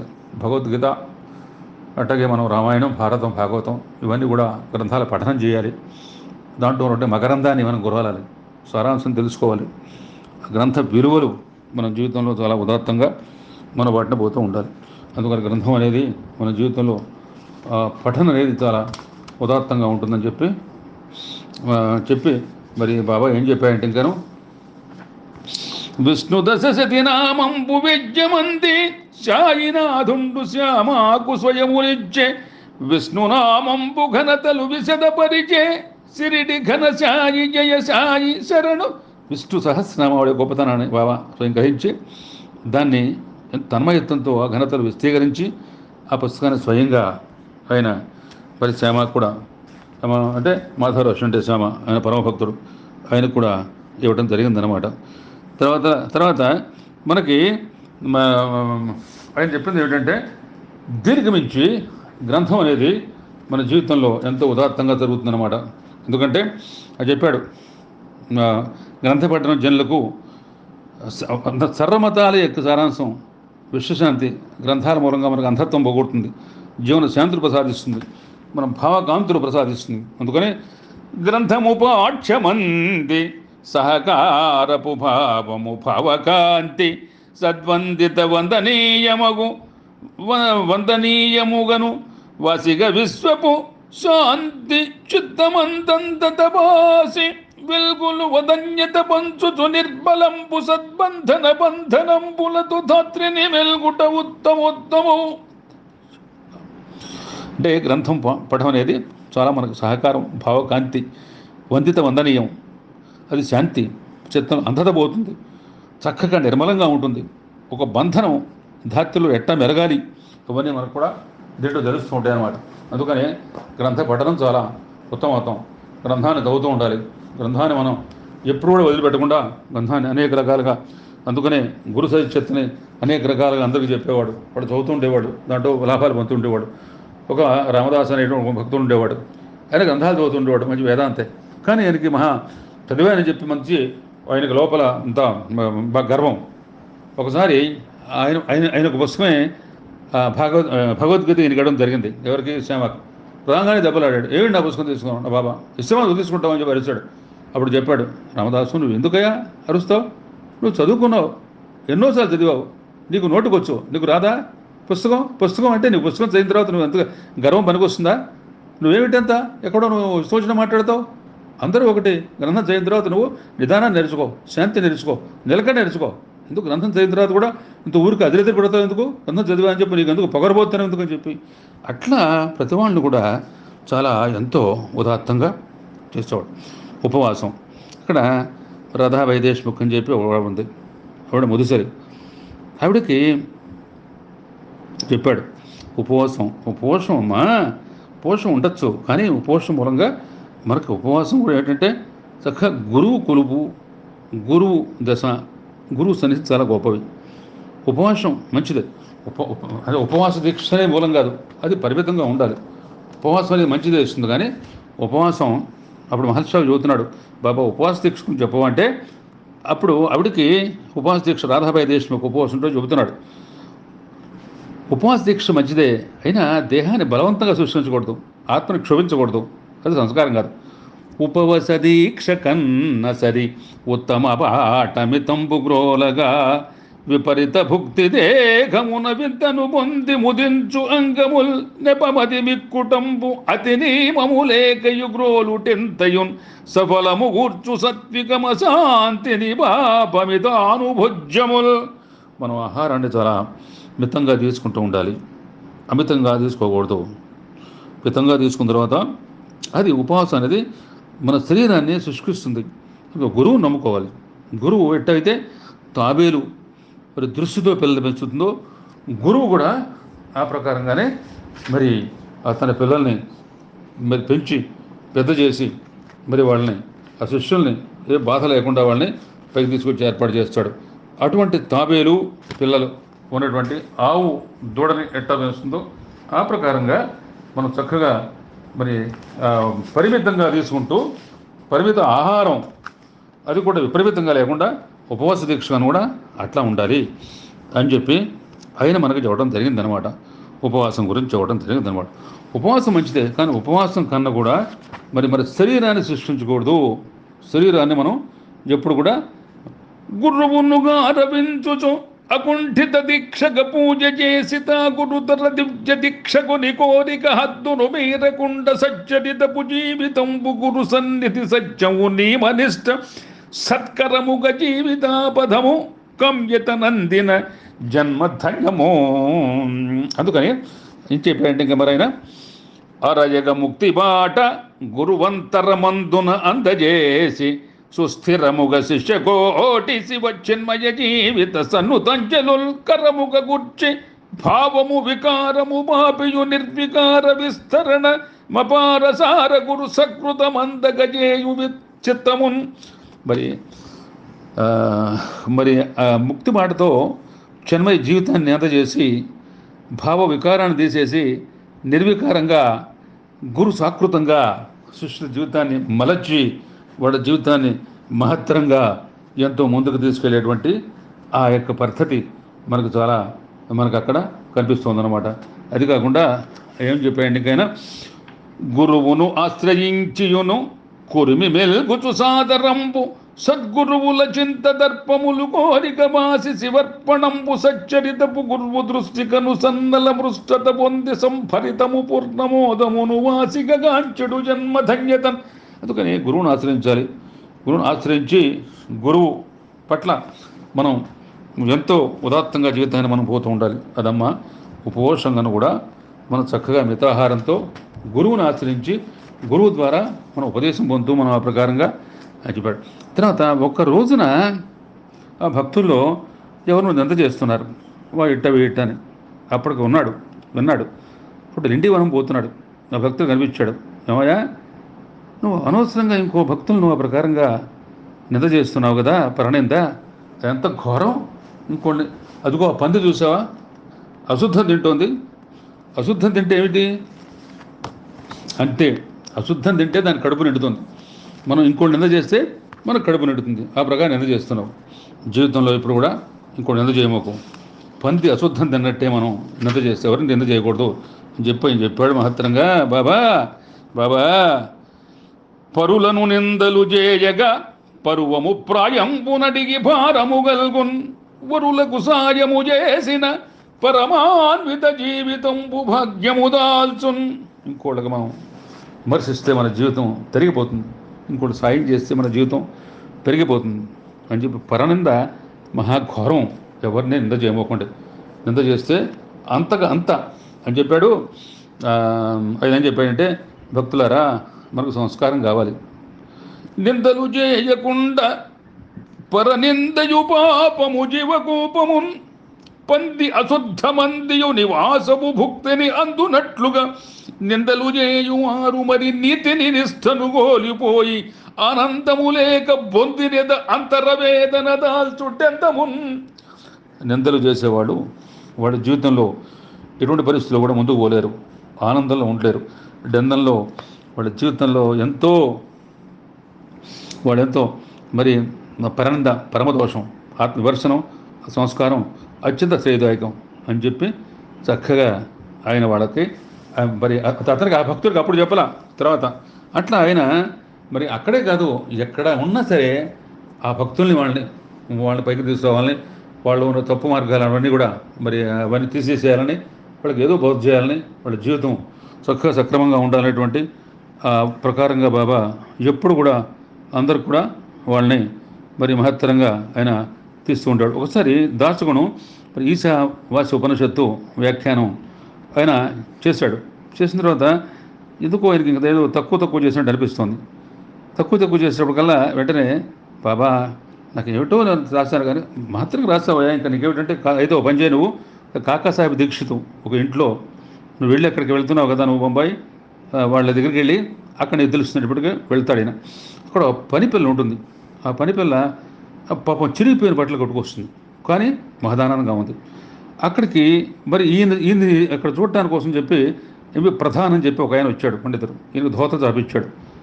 ఆ పని మనిషి కూడా చక్కటి చీర కూడా ఇవ్వమన్నాడు. అట్టగా అప్పటికి చీరిస్తే మొన్నాడు గట్టుకొచ్చింది. ఆ పిల్ల ఆనందంతో విపరీతంగా ఆ చీర వచ్చిందని చెప్పి మహదానందంతో పనిచేస్తోంది, ఊగుతోంది, మంచి బాగా నటన చేస్తుంది, చక్కగా ఊగిపోతుంది, చక్కగా ఎంతో ఆనందంగా ఉంది. తర్వాత మర్నాడు 2-3 రోజులు అక్కడే ఉన్నాడు ఆయన దాచుకోవడం. ఇలా మామూలుగా చిరిగిపోయిన బట్టలు కూడా చూసి. అందుకని ఏమిటంటే అప్పుడు చెప్పాడు, ఈశావాస్య ఉపనిషత్తు ప్రబోధం మరి నువ్వు చేసావు, అది మనం చేసిన దాంట్లో ఎట్టి పరిస్థితులు కూడా మనకి ఆత్మసంతృప్తి కావాలి. అది వస్తే నీకు తప్పనిసరిగా అంతకన్నా ఇంకా నీకు విశేషం లేదు అని చెప్పి చెప్పడం జరిగిందనమాట. అప్పుడు అనుకున్నాడు, నేను రాసింది మరి ఆత్మ సంతృప్తి ఏదో నేను కావాలనుకుంటున్నాను, కావడం కొన్నా రాసింది అంటూ సంతృప్తి, ఆత్మసంతృప్తి రావాలి అని చెప్పేటువంటి పరిస్థితుల్లో ఆ ప్రకారంగా ఆయన ఒకసారి మరి నవభక్తులు మరి మనకి అంటే పుస్తకం జ్ఞానం కన్నా కూడా మనకి వేదాంతాల కన్నా కూడా మరి కలియుగంలో మనకు ఆనందదాయకం ఏంటంటే ఒక నామస్మరణ అనేది చాలా మహత్తరంగా అది భాషలతో అనమాట. ఆయన ఒకసారి చెప్పాడు, ఇప్పుడు దీంతో నానా చెందుకూరుతోనే శ్రవణము, పాదసేవనం, నామ సంస్మరణం, కీర్తనం, దాస్యము, సఖ్యత, అర్చనం, ఆత్మనివేదన, పాద నమస్కారం, మోక్షబాట కలియుగంలో ఇవి నవద్వారాలు, నవమార్గాలు, నవబాటలు. ఆ బాటలో ఏ ఒకటి ఆశ్రయించినా సరే. ఒకసారి ఒక పండరీపురం ప్లేటరు ఆయన మరి అడగకుండా కూడా మరి దక్షిణ ఇస్తూ ఉంటాడు. ఆయన ఒక్కొక్కసారి అక్కడ సబ్జెక్ట్ చేయకుండా ఆయన అక్కడ నోల్కర్ ఆయన షిరిడిలో ఆయన పాపం ఇదిగా ఉంది, కొద్దిగా బాగుంటుందంటే కొద్దిగా ఆరోగ్యం తక్కువ ఉంది. నేను సాయిబాబాని సేవించాలి, నువ్వు సాయిబాబాని సేవించిన మందులు అక్కలా సాయిబాబా ఆయన సబ్జెక్ట్ అక్కడ పండరీపురంలో వీళ్ళందరూ ప్లేటర్స్ అంతా ఉన్నారు. వాళ్ళందరూ విశ్రాంతి గదిలో చూసావు. ఆయన సబ్జెక్టుగా ఉండి నోల్కరు షిరిడి పోవాలి, సాయిబాబాని సేవించాలంటాడు, మందులు తీసుకోడు అని చెప్పంట. వాళ్ళలో కొంతమంది ప్లేటర్లు బయలుదేరి ఒకసారి అనుకోకుండా మరి వాళ్ళు అక్కడికి వెళ్ళారు. మరి వెళ్తే వాళ్ళతో పాటు పండరీపురం ప్లేటర్ కూడా వెళ్ళాడు. వెళ్ళి అనుకోకుండా మనకి దక్షిణ ఇచ్చాడు. అప్పుడు సాయిబాబా అంటున్నాడు, వీళ్ళు చూసావా, వీళ్ళందరూ టక్కర్లు, వీళ్ళందరూ దగ్గరకు వస్తేనేమో దక్షిణ ఇస్తారు, లేకపోతే రకరకాల మాడతారు అని చెప్పేటప్పటికల్లా ఆ ప్లేటర్ చిక్కుమన్నాడు. చిక్కుమని అప్పుడు చెప్పాడు కాకాసాహెబ్ దీక్షిత్తో, ఈ ప్లేటరు నా గురించి ఆ ప్రకారంగా నోర్కరు ఆయన అక్కడ రావాలంటే నా గురించి మాట్లాడాడు. అప్పుడు ఈ మాట వినిపోయి ఆ ప్లేటర్కి అసలు పాదదాస్యం చేసేసి పండరీపురానికి షిరిడి 300 మైళ్ళ దూరంలో ఉంటుంది. ఆ ప్రకారంగా ఆయన అనేక రకాలుగా అంటే బాలాసాహెబ్ మిలింకర్ ఉన్నాడు. మరి ఆయన కోపర్గాంలో మమల్దార్గా ఉండేవాడు అనమాట.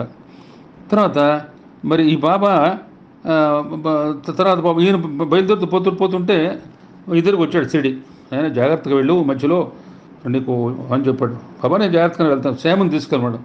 శ్యామని తీసుకెళ్ళమంటే శ్యామక్కర్ వెళ్తా అంటాడు. సరే శ్యామని తీసుకెళ్ళమంటే సరే అది తీసుకెళ్తాడు. తీసుకెళ్తే వీళ్ళు ఆయన మధ్యలో ఒక చోట ఉంటేప్పుడు కల్లా అక్కడ ఒక పాము ఎదురుకు, ఆ పాము వచ్చేప్పటికల్లా శ్యామ కూడా పక్కనే ఉన్నాడు. అక్కడ ఒక ఆంజనేయ స్వామి గుడి దగ్గర ఉంటే రాత్రిపూట అనమాట, దాని వెలుతురులో ఆ దీపం తీసుకొస్తే పాము అనమాట. పాము వచ్చేసి వెంటనే వీళ్ళ పక్క వెళ్ళిపోతుంది. పెద్ద పాము అనమాట, దాచపాము. సో మనకి శ్యామ కూడా పక్కనే ఉన్నాడు. చెప్పాడు జాగ్రత్తగా ఉన్నామని చెప్పి, అందుకనే ఆయన చెప్పిన మాట మనం వినబోతే అని చెప్పి వాళ్ళంతా అనుకుంటారనమాట. అంటే బాబాసాహెబ్ బూటి మరి పాము బారి నుంచి చెట్ట కాపాడాడు. అంటే అమీర్ సర్కార్ పాము గండ నుంచి కాపాడడం జరిగింది. ఇప్పుడు ఏమిటంటే చెప్పేది, పాములు, తేళ్ళు, సర్పాలు ఇవన్నీ ఆయన ఎంతోమందిని వాళ్ళ దగ్గర జాగ్రత్తగా ఉండమని వాళ్ళ బారి నుంచి కాపాడి ముందుగానే వాళ్ళకి తెలియజేసి దాని నుంచి రక్షణ వాళ్ళకి ఇచ్చి వాళ్ళని ఆ ప్రకారంగా ఆయన కాపాడుతుండేటువంటి మహామనిషి.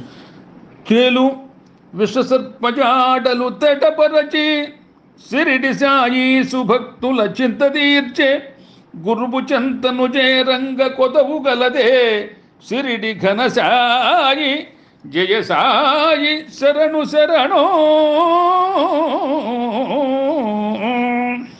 అట్లాగే మరి వాళ్ళని అనేక రకాలుగా ఒకసారి మరి హేమాడ్ పంతులు ఆ తేలు బారి నుంచి కాకాసాహెబ్ని పాము బారి నుంచి కాపాడాడు. కాకాసాహెబ్ తన బాబా సర్వజన ప్రీతి. ఆయన ఏమిటంటే ఎవరు కూడా మరి వాళ్ళని మనం మొత్తం అందరి ప్రాణులు కూడా ఒకటే, అందరూ కూడా జీవకోటి, అందరూ కూడా మనం పాము కానీ తేలు కానీ అయినప్పుడు కూడా మన జాగ్రత్తలు మనకు ఉండాలి. సర్వ ప్రాణులు కూడా వాడు మరి అందరిని కూడా చెప్పాడు. సర్పము తేలుగాని మరి జన్మను పొందెను దైవ సృష్టిచే దర్పముఖాని దల్పనది తప్పక జోడ నిమిత్త మాత్రమున్ తర్పణమందు మాయ ప్రతి తర్పణ బింబము జీవితంబు సంతర్పణ ఈశ్వరక్షగని ధన్యత కారుణి నింపజీవులను అందరిని కూడా మన కార్యం చూడాలి. కానీ మన జాగ్రత్త మనం ఉండాలి. అందరూ కూడా దైవ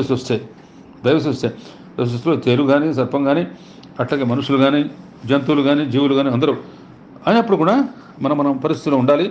అందరి పట్ల కూడా మనం కారుణ్యంతో మనం పోతూ ఉండాలి అనేటువంటి ఆయన ఆ ప్రకారంగా ఒకసారి మరి దాంతో శ్యామ అని పాము కాటు అంటే ఎవరు మన మాధవరావు షండే ఆయన పాము కాటుతో కాటేసేటప్పటికల్లా వీళ్ళంతా తీసుకొస్తారు ఆయనకి.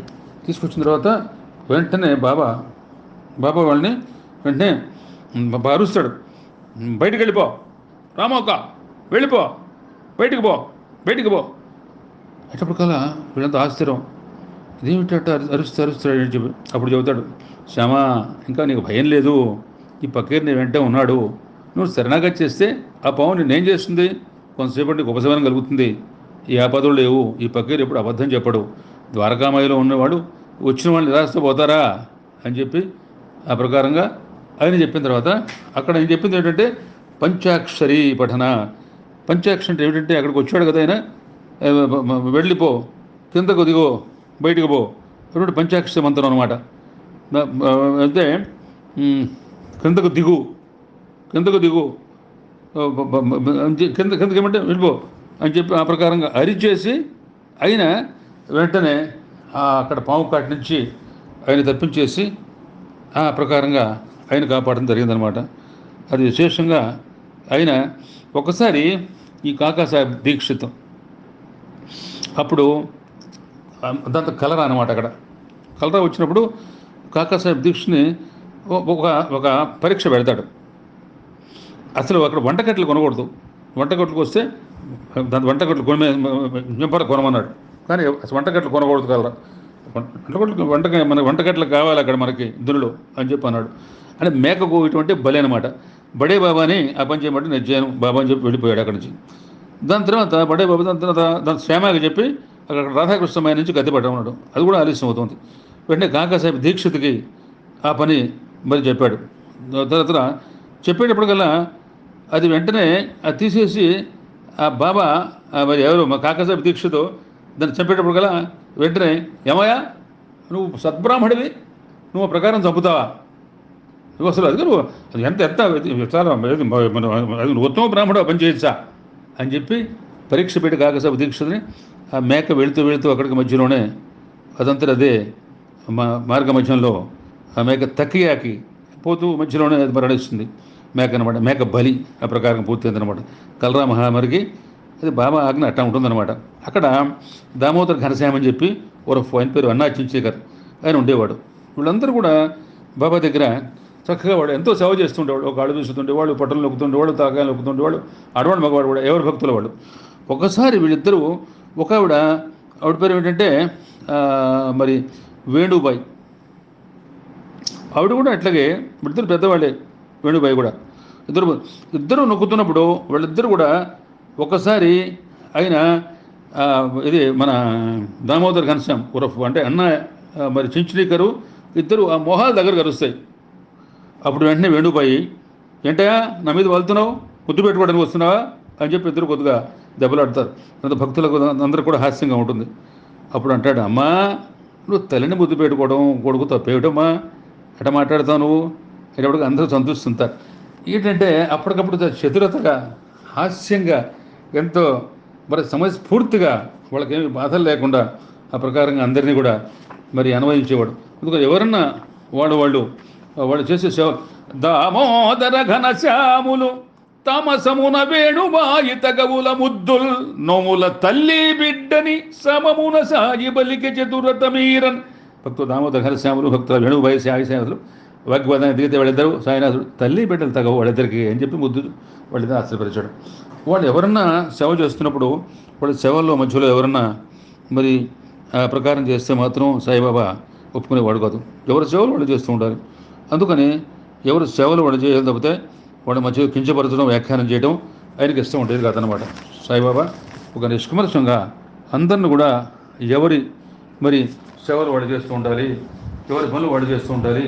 ఒకరి పనులు వాళ్ళు ఎవరు కూడా వాళ్ళెవరు ఆటంకపరచకూడదు, కించపరచకూడదు అంటే ఇటువంటి దీంట్లో బాబా ఎప్పుడు కూడా. తర్వాత మామిడి పళ్ళు కథ వచ్చేప్పుడు ఏమిటంటే దాని తర్వాత ఒక మామిడి పళ్ళు బొట్టు వచ్చింది ఒకటి, ఒక 300 పళ్ళు అందరికీ పంచిపెట్టారు. ఎక్కడి నుంచో బాబాకి అట్లా వస్తుంటే పళ్ళు అక్కడి నుంచి ఎవరో పంపిస్తుండేవాడు. దాంట్లో 4 మామిడి పండు తీసి పక్కన పెట్టవా అన్నాడు. ఇప్పుడు ఎవరికి అన్నారు అంటే అన్నదాముకి ఇవ్వాలన్నాడు. అన్నదాముకి అంటే అన్నదాము వచ్చాడు. అన్నదాముకి ఆయనగా పాపం అన్నదాముకి అది సంతానం లేదు, మరి అంటే భార్య 2 ఉన్నారు కానీ సంతానం లేదు. దాని తర్వాత జ్యోతిష్యులు చెప్పారు అన్నదాముకి మరి ఆయనకి పిల్లలు పుట్టరు అని చెప్పి పెట్టారు. అప్పుడు వెంటనే సాయిబాబా ఏం చెప్పాయంటే వెంటనే అన్నదాముకి ఆ పళ్ళు ఇవ్వాలి, ఆ పళ్ళు ఆయనకి ఇవ్వాలని చెప్పి వాటిని దానికోసం దాము కట్టి పెట్టడం జరిగిందనమాట. అన్నదాము వచ్చాడు, రాగానే అన్నదాముకి ఆ పళ్ళు ఇవ్వడం జరిగిందనమాట. పళ్ళు ఇచ్చేటప్పుడు చూడండి ఇక్కడ చిన్న విషయం ఎట్లా ఉంటుందంటే ఆయన మాటలో అన్నాదామునిగాచనం వెన్నంటియు సాయి బాబ వెలుగులు కూర్చన్ ఎన్నగ నష్టము లేక యుగ్రన్న వ్యాపారమాపి ఘనతలు కూర్చన్. వ్యాపారంలో కూడా నష్టం రాకుండా ఎంతో వెనకాల కోట్లు వ్యాపారంలో పెడదామంటే దాన్ని కూడా ఆపేసి వ్యాపారం నష్టం లేకుండా చేశాడు. ఇంకా ఏంటంటే ఆయన సాయిబాబా అతనికి అద్దాము అన్నానుగా పాడి ధన్యమొసగి పిల్ల పాపను ఒసగియు చల్లగాను ఆర్థికంబుగా నష్టంబు అందకుండా ఎల్లవేళలగా పాడే చల్లగాను. దాము అన్నాను కాపాడుతూ పుత్ర సంతాన్ని ప్రాప్తం చేసి ఆర్థికంగా నష్టం లేకుండా కూడా మరి మహత్తరంగా ఆ ప్రకారంగా అన్నాదాముని మరి కాపాడటం జరిగిందనమాట. అది కూడా మనం దీంట్లో దీన్ని మనం ఇక్కడ అన్నదానం వచ్చేటప్పుడు కల్లా మరి వీళ్ళందరూ కూడా అన్నదానం వచ్చేటప్పుడు పాపని వస్తాడు, వస్తూ వస్తూ వస్తూ అన్నదానం ఏమంటున్నాడంటే, సరే మీరు 4 పళ్ళు శ్యామ నువ్వు అన్నదామకి ఇచ్చి వాడిని చావాలి, అది దాము వాడిని తిని చావాలి అని చెప్పన్నాడు. అంటే తిని చావాలనేటప్పటికల్లా అందరూ ఆశ్చర్యపోతారు. అన్నదాం అంటున్నాడు, బాబా నేను పళ్ళు తింటే చచ్చిపోతాను, నాకు సంతానం వద్దు బాబా, నీ దయచాలు బ్రతుకుంటే నీ భక్తులు సాధించు. అప్పుడు అంటాడు మహర్షి, అన్న పండు తింటే నీ భావాలు నీ జ్యోతిషులు చెప్పారు, ఆ భావాలు చచ్చిపోవాలనే ఇది దాని భావం, నువ్వు భయపడద్దు అంటాడు. అప్పుడు సాయిబాబా చెబుతున్నాడు, అన్నా నా మాటలు నమ్ము, నీకు 4 పుత్రులు అవుతారు. ఈ పక్కేరు మసూదిలో కూర్చున్నాడు అబద్ధం వాడు.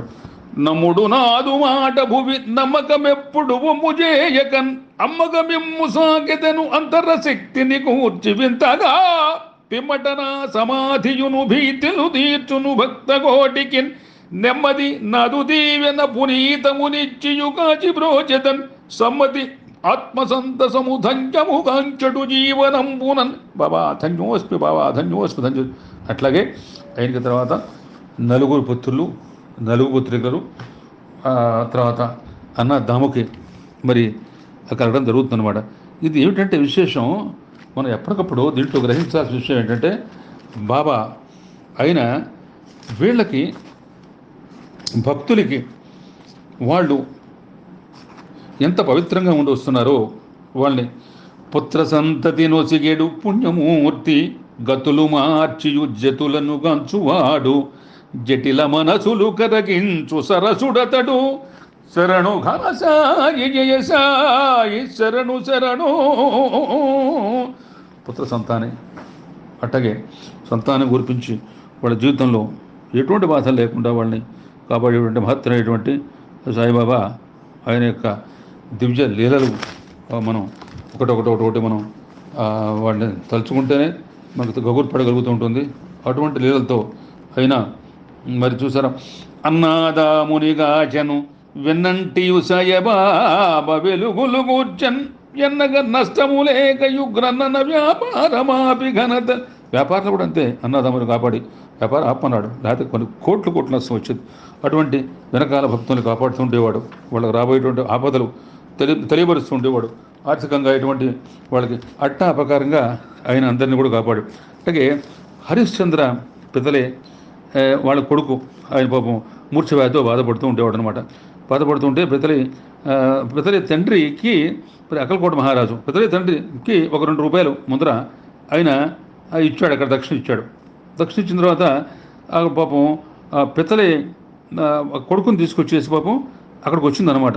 వచ్చిన తర్వాత మూర్ఛవ్యాధిలో ఉండేటప్పటికల్లా అప్పుడు పితలి తల్లికి, అమ్మ ఇంకేం పర్వాలేదు, తప్పనిసరిగా మూర్ఛవ్యాధి తగ్గిపోతుంది, ఈ కొడుకు ఇబ్బంది లేదు అని చెప్పిన తర్వాత పితలే సుతినికి మూర్ఛయు అతులితగము సాగనంపి అర్తిని కూర్చెన్ పితలే తండ్రికి ఇచ్చిన గతమగు నాణ్యంపు కూర్చి ఘనముగా తెల్పెన్. మరి పితలే కుమారుడికి మూర్ఛవ్యాధి నయం చేశాడు. పితలే తండ్రి 2 రూపాయలు అక్కడ ముందర ఇచ్చాడు. అది చెప్పేటప్పటికల్లా ఆ 2 రూపాయలు ఇస్తే జాగ్రత్తగా పెట్టుకోమన్నాడు. పెట్టుకోమంటే పూజలో అది ఎక్కడో బారేశాడు, పూజలో కొంతకాలం ఉన్నాయి. తర్వాత 3 రూపాయలు ఇమ్మన్నాడు, మొత్తం 5 రూపాయలు సరిపోతుంది. అదేమిటి అమ్మ ఇట్లా అడుగుతున్నా అన్నాడు. 3 రూపాయలు దగ్గర తీసుకుని 5 రూపాయలు ఇచ్చామంటే అప్పుడు పెద్ద తెలియజేస్తున్నామా, నాయన మనం అక్కలకోట మహారాజు దగ్గరికి వెళ్ళాము, ఆయనకి 2 రూపాయలు మీ తండ్రి గారు ఇచ్చాడు, అది గుర్తు చేస్తున్నాడు. మీ తండ్రి గారు చాలా కాలం మన ఇంట్లో ఉండేవి, తర్వాత ఎక్కడికో పోయినవి, ఈ నాణ్యాలు జాగ్రత్తగా పెట్టుకోమని చెప్పి. అందుకని ఎట్లా ఉంటుందంటే మహాత్ములు వాళ్ళ మాటలు, వాళ్ళ యొక్క అన్నీ అసలు వాళ్ళు ఎంత మహత్తరంగా ఉంటాయంటే అది అసలు వాళ్ళు ఆ మాటలు తీరు మనం గ్రహించాలి. మాటలో ఎంత పవిత్రత ఉందో, మాటల్లో మరి వాటిని మనం తీసి మన జీవితంలో మరి చాలా మహత్తరంగా మనం ముందుకు పోతూ ఉండాలన్నమాట.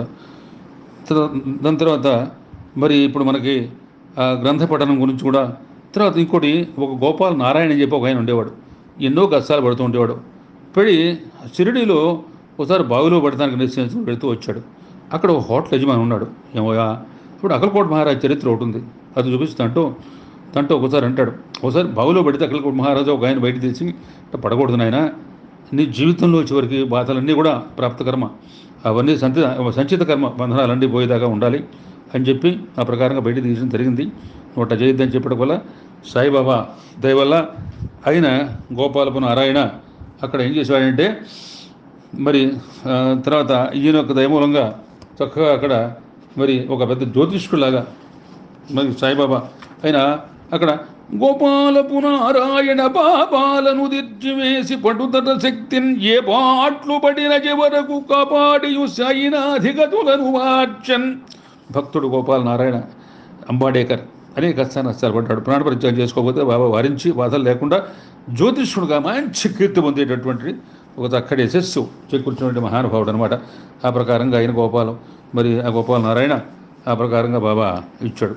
మరి గ్రంథ పఠనం గురించి కూడా మనం ఇందా చెప్పుకున్నాం.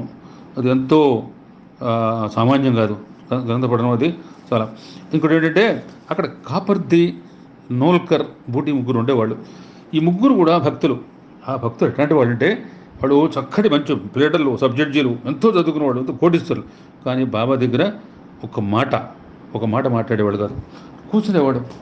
కూర్చుని ఏమీ కూడా అసలు ఆశించేవాడు కాకుండా వాళ్ళు అట్టగే మరి బాబాకి చక్కగా శరణాగతి చేయటం, కూర్చోవడం, అసలు నోరు విప్పకుండా వాళ్ళు ఆ ప్రకారంగా భక్తులు ఏమిటంటే భగవంతుడి దగ్గర వాడు శరణాగతి చేసి వాళ్ళు బుడ్డి ఖబర్దినోల్కరు మేటి భక్తి ఒక్క రోజైన నోటిని ఒక్క మాట వెరుపలకక వినయంపు ప్రీతి మెల్గే వినయ విద్యంపు గురునెడ ఘనముగాదే. బూటి కాబట్టి నోల్కరు విద్యలో ప్రవీణ సంపాదించిన వాళ్ళు ఒక రోజు కూడా బాబా ఎదుట నోరు విప్పకుండా భక్తి ప్రపత్తులతో నిజంగా గురు శిష్యుల సంబంధం అనేది ఆ ప్రకారంగా ఉండాలా అనేటువంటి అత్యంత రమణీయంగా, కమనీయంగా, మనోహరంగా వాళ్ళ జీవితాన్ని వెలపుచ్చుకునేవాళ్ళు. ఇప్పుడు చదువు, సంస్కారం, మన విద్య దానికన్నా వినయం చాలా గొప్పదనమాట. ఆ ప్రకారంగా కాపర్ది భార్య పాపం అప్పుడు కూడా మంచి భక్తులు అనమాట. అన్నం తీసుకొస్తే మొత్తం తినేసి ఖాళీ చేసేటప్పటికల్లా దాంట్లో మొత్తం తినేటప్పటికల్లా అప్పుడు వీళ్ళందరూ ఏమిటి బాబా నువ్వు ఆ ప్రకారంగా చిన్న మొత్తం అన్నం అంతా ఖాళీ చేసావు పెట్టకుండా అని చెప్పి వీళ్ళు శ్యామవాడంతా హాస్యంగా అంటే అదేనయ్యా భక్తులు వాళ్ళని మనం ఇప్పుడు పరమానందం చేయాలి. ఆవు ఇప్పుడు దూడ ఆ బంధం ఎటు ఉండదో మరి వాళ్ళ గురు శిష్యుల బంధం ఒకటి ఉండదు అనమాట. అందుకు శ్యామకు విద్యపరిచాడు. శ్యామ వాళ్ళకు కూడా అటుగే మరి లాలా లక్ష్మీచంద్ బొంబాయి నుండి తనకు స్నేహితుడు ఒక శంకర్రావుతో కలిసి సిడి వచ్చాడు. మరి అంటే జీవితాంతం కూడా మరి వీళ్ళందరూ కూడా చాలా ఎక్కడి నుంచి వచ్చిన వాళ్ళు అనమాట. వాళ్ళందరూ చక్కగా భక్తురాలు ఒక కిచిడి పెడితే బాబా ఆరగారగా ఆవిడ ఎప్పుడూ బాబా కిచిడి తీసుకొచ్చింది, ప్రత్యేకంగా తీసుకొచ్చేసి 5 తీసుకొచ్చినారు. ఎప్పటి నుంచో పెట్టాలని తీసుకొచ్చేప్పుడు కల్లా తినేసాడు. అట్లాగే అక్కడ వినాయక సాఠి అని ఒక పెద్ద ఆయన ఉన్నాడు, బ్రాహ్మడు. ఆయన కూడా మంచి బాగా ధనవంతుడు, బాబా భక్తుడు. ఒక వంట బ్రాహ్మణుడు ఉన్నాడు, ఆయన పేరు మేఘశ్యముడు. అతను అమాయకుడు. కానీ అంటే సాఠి యొక్క బలవంతంగా మేఘశ్యముడు షిరిడి వెళ్ళాడు. షిరిడి వెళ్ళిన తర్వాత వెళ్ళి అక్కడికి, కానీ షిరిడి వెళ్ళాలని లేదు. బాబా ముస్లిము ఏంటంటే వంట బ్రాహ్మణుడినా ఈయన కూడా మంచి అంటే కొద్దిగా అమాయకుడు, కానీ అక్కడ ముస్లిం అని దాంట్లో మరి పోవడానికి కాదు నువ్వు వెళ్ళాల్సిందే బలవంతంగా అని చెప్పి పంపించేటప్పుడు కదా లోపలికి రానివ్వాలి ఆయన. వీడు వెధవ పెట్టి పంపించేసాడు. వీడు నా గురించి ఎట్ట మాట్లాడాడు, వీడు మహమ్మదీయుడట, వాడు బ్రాహ్మట, నాడు తాగితే మైరబడిపోతాడట గర్జిస్తే మేఘస్వాముడు పోయి వణికిపోయాడు. అక్కడికి నాచికి వెళ్ళిపోయాడు. త్రయంబకంలో 1 సంవత్సరం 6 మాసాలు ఉన్నాడు. తర్వాత మళ్ళీ అక్కడికి చేరాడు. అక్కడికి వచ్చాడు. వచ్చిన తర్వాత మరి ఈసారి ఏం చేశాడంటే దాదా కేల్కర్ మధ్యలో ఒక భక్తుడు కల్పించుకొని మసీదు ప్రవేశం చేశాడు. మేఘస్ లభించింది. అప్పటి నుంచి సాయిబాబాని ఒక శివుని రూపంగా మేఘస్వాముడు పూజిస్తూ ఉండేవాడు. దాని తర్వాత మారేడు పత్రాలు ఎక్కడి నుంచి ఎక్కడో పట్టుకొస్తూ ఉండేవాడు. దూరంగా వెళ్ళి బాబాని పూజిస్తూ ఉండేవాడు. అదే కాకుండా మహత్తరంగా ఎంతో అయిన మేఘశ్యాముండు శివభక్తి మేను దాల్చ మూర్ఖ బుద్ధిని బాబాను ముస్లిము గుంగను ఎంచి ఉండిన భావం పుద్రుంచి వేసే సిరిడి ఘన సాయి జయ సాయి శరణు మెఘశ్యాము గొల్చి మితిమీర భక్తిని శివుడు సాయి ఎనియు చింతయందు సర్వరూపధారి సర్వరక్షుడతడే సిరిడి సాయి చింత చింతలేలా. మెగస్వాముడు సాయినాథుని శివస్వరూపంగా భావించి సర్వాంతర్యామిగా జీవితాంతం కూడా ఎంతో భక్తితో పూజించడం మొదలుపెట్టాడు అనమాట. తర్వాత ఒకసారి అప్పుడు బాబాతో చెప్పాడు, బాబా నీకు ఒకసారి నేను గోమతి తీర్థంలో ఆయన అభిషేకం చేస్తానన్నాడు. అభిషేకం చేసేటప్పుడు కూడా నువ్వు అభిషేకం చేస్తానంటే నువ్వు పని చేయి, నువ్వు తల మీద మాత్రం పోయి తప్పితే మొత్తం మేను మీద మొత్తం అంతా నువ్వు నా శరీరం మీద నీళ్ళు పోతుంటాడు. కానీ భక్తితో ఆయన పోసేటప్పుడు శరీరం మొత్తం అంతా నీళ్ళతో ముంచేశాడు. చూసేటప్పటికల్లా ఏం మాట్లాడా బాబా అట్టగే కూర్చున్నాడు. బాబా కూర్చున్నప్పటికల్లా విపరీతంగా శివస్వరూపంతో భావించి ఈయన విపరీతంగా కాస్త కోసం మేఘస్వాముడు పొంగిపోయాడు అనమాట. పొంగిపోయి హరగంగే హరగంగే హరగంగే హరగంగే హరగంగే హర అంటూ నిలబెట్టడం మొదలుపెట్టాడు. ఒకసారి మేఘస్వాముడికి కల వచ్చింది. ఆ కల్లో ఏంటి, బాబా వచ్చి నువ్వు త్రిశూలం గెయ్యి అని చెప్పాడు. చెప్పిన తర్వాత త్రిశూలం గీసామని చెప్పాడు. చెప్పిన తర్వాత త్రిశూలం ఏమిటి చెప్పాడు, త్రిశూలం అని చెప్పి ఆ విషయం దాంతో స్వయంగా తెలుసుకుందామని వచ్చాడు అక్కడ. తర్వాత బాబా నా అది కాదు నువ్వు మరి నాకు కళ వచ్చిందో త్రిశూలం గీయమని. కళ కాదు, నేనే వచ్చి చెప్పాను. నువ్వు త్రిశూలం గీసి ఆ యొక్క శివుడి యొక్క భక్తు నువ్వు ఆ ప్రకారంగా నువ్వు బాగా పునీతం కావాలి అని చెప్పి నేనే చెప్పాను, నేనే వచ్చాను. నువ్వు వచ్చావు బాబా, నాకు కళ అనుకున్నాను. మరి నువ్వు ఎట్లా వచ్చావు, మరి అంత తలుపులు మూసేసి ఉన్నాయి కదా, నువ్వు ఎట్లా రాగలుగుతావు? నాకు మూయటం ఏంటయ్యా, నేను రావటానికి నాకు అవతులు ఏమున్నాయి హద్దులు ఏమున్నాయి, నేను రావటానికి నేను వచ్చేసాను, నేను చెప్పాను, నేను గీసుకో గీసాడు. అప్పుడు రామదాస్ అనేటువంటి మహాభక్తుడు వచ్చాడు, బాబాకి లింగం ఇచ్చాడు. ఆ లింగాన్ని మేఘస్వామికి ఇచ్చాడు బాబా. చూడు శంకరుడు వచ్చాడు, చక్కగా నువ్వు జాగ్రత్తగా పూజ చేసుకో అని బాబా చెప్పాడు. అసలు 1912లో మేఘస్వాముడు కాలం చేశాడు. ఇతను నిజమైన భక్తుడు అని చెప్పి మరి కాకా సాహెబ్ దీక్ష చెప్పి మరి బ్రాహ్మణులందరూ కూడా మహత్తరంగా అక్కడ భోజనాలు ఏర్పాటు చేయించాడు. ఎట్లా ఉంటుందంటే, రమదాసి సాయి రమ్యము గొలిచియు లింగమిచ్చ భక్తి పొంగుమదిని సాయి మేఘకిచ్చ సంతసలింగంబు మేఘశ్యాము పొంది మేను పొంగు. భక్తుడు రామదాస్ సాయిబాబా లింగం ప్రసాదిస్తే బాబా తన భక్తుడు మేఘశ్యాముకి ఆ లింగం ప్రసాదించి ధన్యం చేకూర్చాడు. మేఘశ్యాముడు మరణంబు మేలు పొంద భక్తుడీ తండ్రినియు చెప్పే బాబఘనము పంక్తి భోజనమేర్పర్చె ప్రభడులకు సిరిడి ఘన సాయి జయ సాయి శరణు శరణు. మేఘశ్యాముడు మరణిస్తే బాబా చాలా బాధపడ్డాడు. బాధపడి కళ్ళ నీళ్ళు కూడా పెట్టుకొని భక్తుల కోసం భగవంతుడు నీళ్ళు పెట్టుకోవడం ప్రప్రథం మేఘశ్యాముడి కోసం పెట్టుకున్నాడు.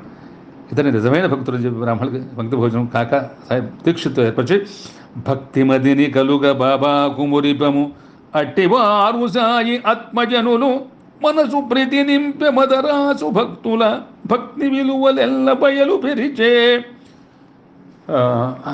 అనేక రకాలుగా భక్తులకి బాబా తన మహత్యం చూపించేవాడు. వాళ్ళందరికీ ఒకసారి మద్రాసు భక్త బంధంతో వచ్చారు, అంతా కాశీ పోతున్నారు, సిడి వచ్చారు, మంచి అంత మంచి పాటలుగా ఎట్లా అంతా పాడుతూ ఉంటారు. వాళ్ళందరూ కూడా వాళ్ళు ఒకనాటి రాత్రి ఈ ప్రకారంగా అక్కడ వాళ్ళ భార్య చక్కగా పూజిస్తూ ఉండేది. అతను భర్త అది పెద్ద విశ్వాసం తక్కువ ఉంది. ఒకనాటి రాత్రి అతనికి పోలీసులు వచ్చినట్టు, బంధించినట్టు, రక్తమడులు ఉన్నట్టు అవన్నీ అక్కడ సిరిడీలో వచ్చింది. బాబా తను రక్షించినట్టుగా ఇప్పుడు వెంటనే బాబా శరణాగతి వేరుకున్న తర్వాత దాని తర్వాత అతని మరి దీనిలో బాబా మరి అతని గురువుగా మరి రామదాసు దర్శనం చూపించాడు. అతని గురువు రామదాస్ అనమాట. రామదాస్ దర్శనం అని చూపించాడు. తర్వాత వీడు యాత్ర వాడు చక్కగా జయప్రదంగా చేసుకున్నారు. కాశీ వెళ్ళి మళ్ళీ వెనక్కి తిరిగి కూడా వచ్చారనమాట. అంటే ఉంటుందంటే మనిషి లోపల ఉన్నటువంటి ఏమన్నా వాళ్ళకి లోపల కొద్దిగా అలజడి ఉంటే అలజడి తీసేసి వాడిని చక్కగా గమ్యం చేకూర్చి వాళ్ళకి ఎటువంటి మరి వాళ్ళకి అట్టే ఒక అక్కడ తండూల్కర్ బందర్ నివాసి సావిత్రిబాయి తండూల్కర్ అని చెప్పి మరాఠీ దాని సాయినాథ్ భజన చేస్తూ ఉండేది. ఇప్పుడు చాలా ఒక ప్రాసెస్ గ్రంథం కూడా రాసిందనమాట తండూల్కర్. ప్రస్తుత సంవత్సరం వైద్య పరీక్ష కోసం కూడా కూర్చోవడానికి కోసం చెప్పి మరి వాళ్ళ కొడుకు అతను ఈ ప్రకారంగా వెళ్తున్నాడు. ఇప్పుడు బాబా తల్లి షిరిడీ వెళ్ళి బాబా దర్శనం చేసుకొని తన కొడుకు గురించి అడుగుతుంది. మరి ఈ ప్రకారంగా ఏంటి మన వైద్య పరీక్షకు వెళ్తున్నాడు అనమాట. బాంతా నివాస్ అతను వైద్య పరీక్షకి అతను వెళ్తున్నాడు. ఇప్పుడు సావిత్రిబాయి మరాఠీ గ్రంథం కూడా రాసింది కదా, చక్కగా గ్రంథం రాసింది. ఆవిడ చాలా సాయి భక్తురాలు. అప్పుడు నా మీద విశ్వాసం పెట్టి పరీక్ష కూర్చోమను, వైద్య పరీక్ష తప్పకుండా. మరి వాడు మరి రాయలేని అంటున్నాడు. బాబా రాస్తాడు, రాయమను అంటాడు. అట్లాగే కూర్చున్నాడు. ఇప్పటికి ఆ వ్రాత పరీక్ష పాస్ అయ్యాడు. వ్రాత పరీక్ష తప్పుతాడు అనుకున్నాడు. పాస్ అయిన తర్వాత వెంటనే వాడు మౌఖిక పరీక్ష పిలిచారు, నోటి పరీక్షకు. దాంట్లో కూడా ఉత్తీర్ణయ్యాడు. ఉత్తీర్ణ తర్వాత బాబా దేవల్ల అప్పుడు వెంటనే మరి ప్రకారం ఏంటంటే ఒక గురితో ఆ ప్రకారం చేసేటప్పుడు కల వైద్య పరీక్షలో బాబా చెప్పినట్టుగా రెండిట్లు కూడా ఆ దండులకరు రావడం జరిగిందనమాట. అది ఎట్లా ఉంటుందంటే, అది వైద్య విద్యలు జయఘోష వేద్యమంది వేద వేదంగ వేత్తల విభవమరసే ఆది అంతము అందంగా ఆదిరేవు సిరిడి ఘనసాయి జయసాయి శరణ్. వైద్య విద్యలు జయఘోషలు సరిపోయేట్టుగా వేదాంగ వేత్తల విభవం గురించి ఎందుకంటే బాబా ఆయన మరి ఒక భక్తి ప్రపత్తులతో ఎవరు ముందు ఉంటారో, ఎవరు ఆయన కొలుస్తారో వాళ్ళకి బాబా ఎప్పుడు కూడా వెంటుండి ఎటువంటి పరిస్థితుల్లో వాళ్ళని కాపాడుతూ ఉండేవాడు అనమాట. మరి ఆయన మీద ఒక గురి కావాలి. గురుంటే తప్పనిసరిగా ఆ ప్రకారంగా మరి వాళ్ళని బయటికి తీసుకొచ్చేసి మరి వాళ్ళకి ఎటువంటి ఇది లేకుండా కూడా వాళ్ళని కాపాడే పరిస్థితి. అనేక మంది భక్తులకి మరి వాళ్ళకి దారి చూపించాడు. వాళ్ళు వెన్నంటి వెనకాలనే ఉన్నానని చెప్పాడు. చెప్పి చక్కగా వాళ్ళకి ఎటువంటి విధంగా మరి ఏమీ బాధ లేకుండా వాళ్ళని ముందుకు తీసుకెళ్ళేసి వాళ్ళని చక్కగా ఆ ప్రకారంగా వాళ్ళని చేయడం జరిగిందనమాట. అందుకని మనం ఇవాళ సాయిబాబా ఒక 3వ రోజు మనం దీక్షగా, ఇప్పుడు చాలా ఉంది సాయిబాబా అయితే నాకు అనిపిస్తుంది మనం దీంట్లో బయటపడతామని. మొదట్లో ఉన్నా ఇంకా చాలా చెప్పాలి. మరి ఎన్ని రోజులు అవుతుందో చెప్పలేను. మా పిల్లలతో 5 రోజులు 6 రోజులు అన్నా కానీ ఎప్పుడు బయటపడతానో, ఎప్పుడు సాయిబాబా బయటపడేస్తాడో, ఇవన్నీ ఒకటి అన్నీ విడిచిపెట్టకూడదు. నేను రాసిన కొన్ని ఉన్నాయి, నాటకంలో కొన్ని ఉన్నాయి, గురు సైత్యాతలో కొన్ని ఉన్నాయి. ఈ చెప్పే కొద్దీ ఇంకా చెప్పాల్సిన అవసరం ఉంది. ఏది వదిలిపెట్టినా సరే మనం బాబాని కీర్తికి మనం పాత్రలు కాలేకపోతున్నాం. అందుకని బాబా మరి రక్షించాలి. మన దీంట్లో నుంచి ఆయన చరిత్రను చెప్పేటువంటి ఆ మహద్భాగ్యం కలిగించాలి. ఒకవేళ తప్పులు చెప్పినా ఆ బాబానే క్షమించాలి. మనం ఒకవేళ చెప్పకపోయినా బాబానే మనం దీవించాలి, మనని కాపాడాలి నేను కోరుకుంటున్నా.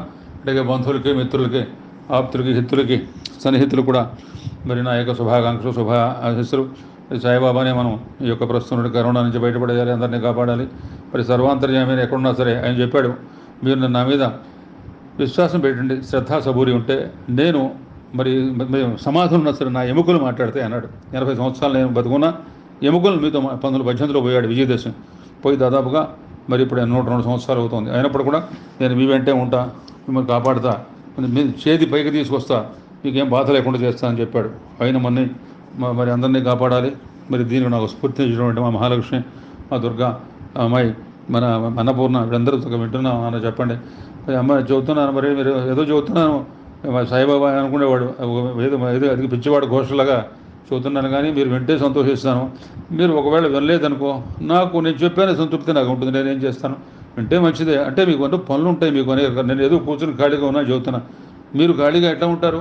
మీరు ఇంట్లో పనులు చేసుకోవాలి, బయట పనులు చేసుకోవాలి, పిల్లల్ని సాక్కోవాలి, అన్నీ ఉంటాయి. అయినప్పుడు కూడా చెప్పాలని వాయిస్గా చెబుతున్నాను. ఇప్పుడు కాబట్టి ఎప్పుడో వింటారని నేను ఒక మనసులో నాకు ప్రగాఢ విశ్వాసం. మీరు కాబట్టి ఎవరన్నా కొంతమంది పెద్దవాళ్ళన్నా విన్నా పర్వాలేదు, ఎవరొకళ్ళు దీన్ని వింటే మంచిదే. వింటే ఆ భగవంతుడి కరుణాకటాక్ష మనకు వస్తే మహాగాళి, మహాలక్ష్మి, మహాసరస్వతి, మహాదుర్గా అక్కడ కరుణాకటాక్ష ప్రాప్తిస్తూ ఆ సన్నపూర్ణ విశాలక్ష్మి మీద విశ్వాసం కరుణాకటాక్ష సిద్ధిరస్తు.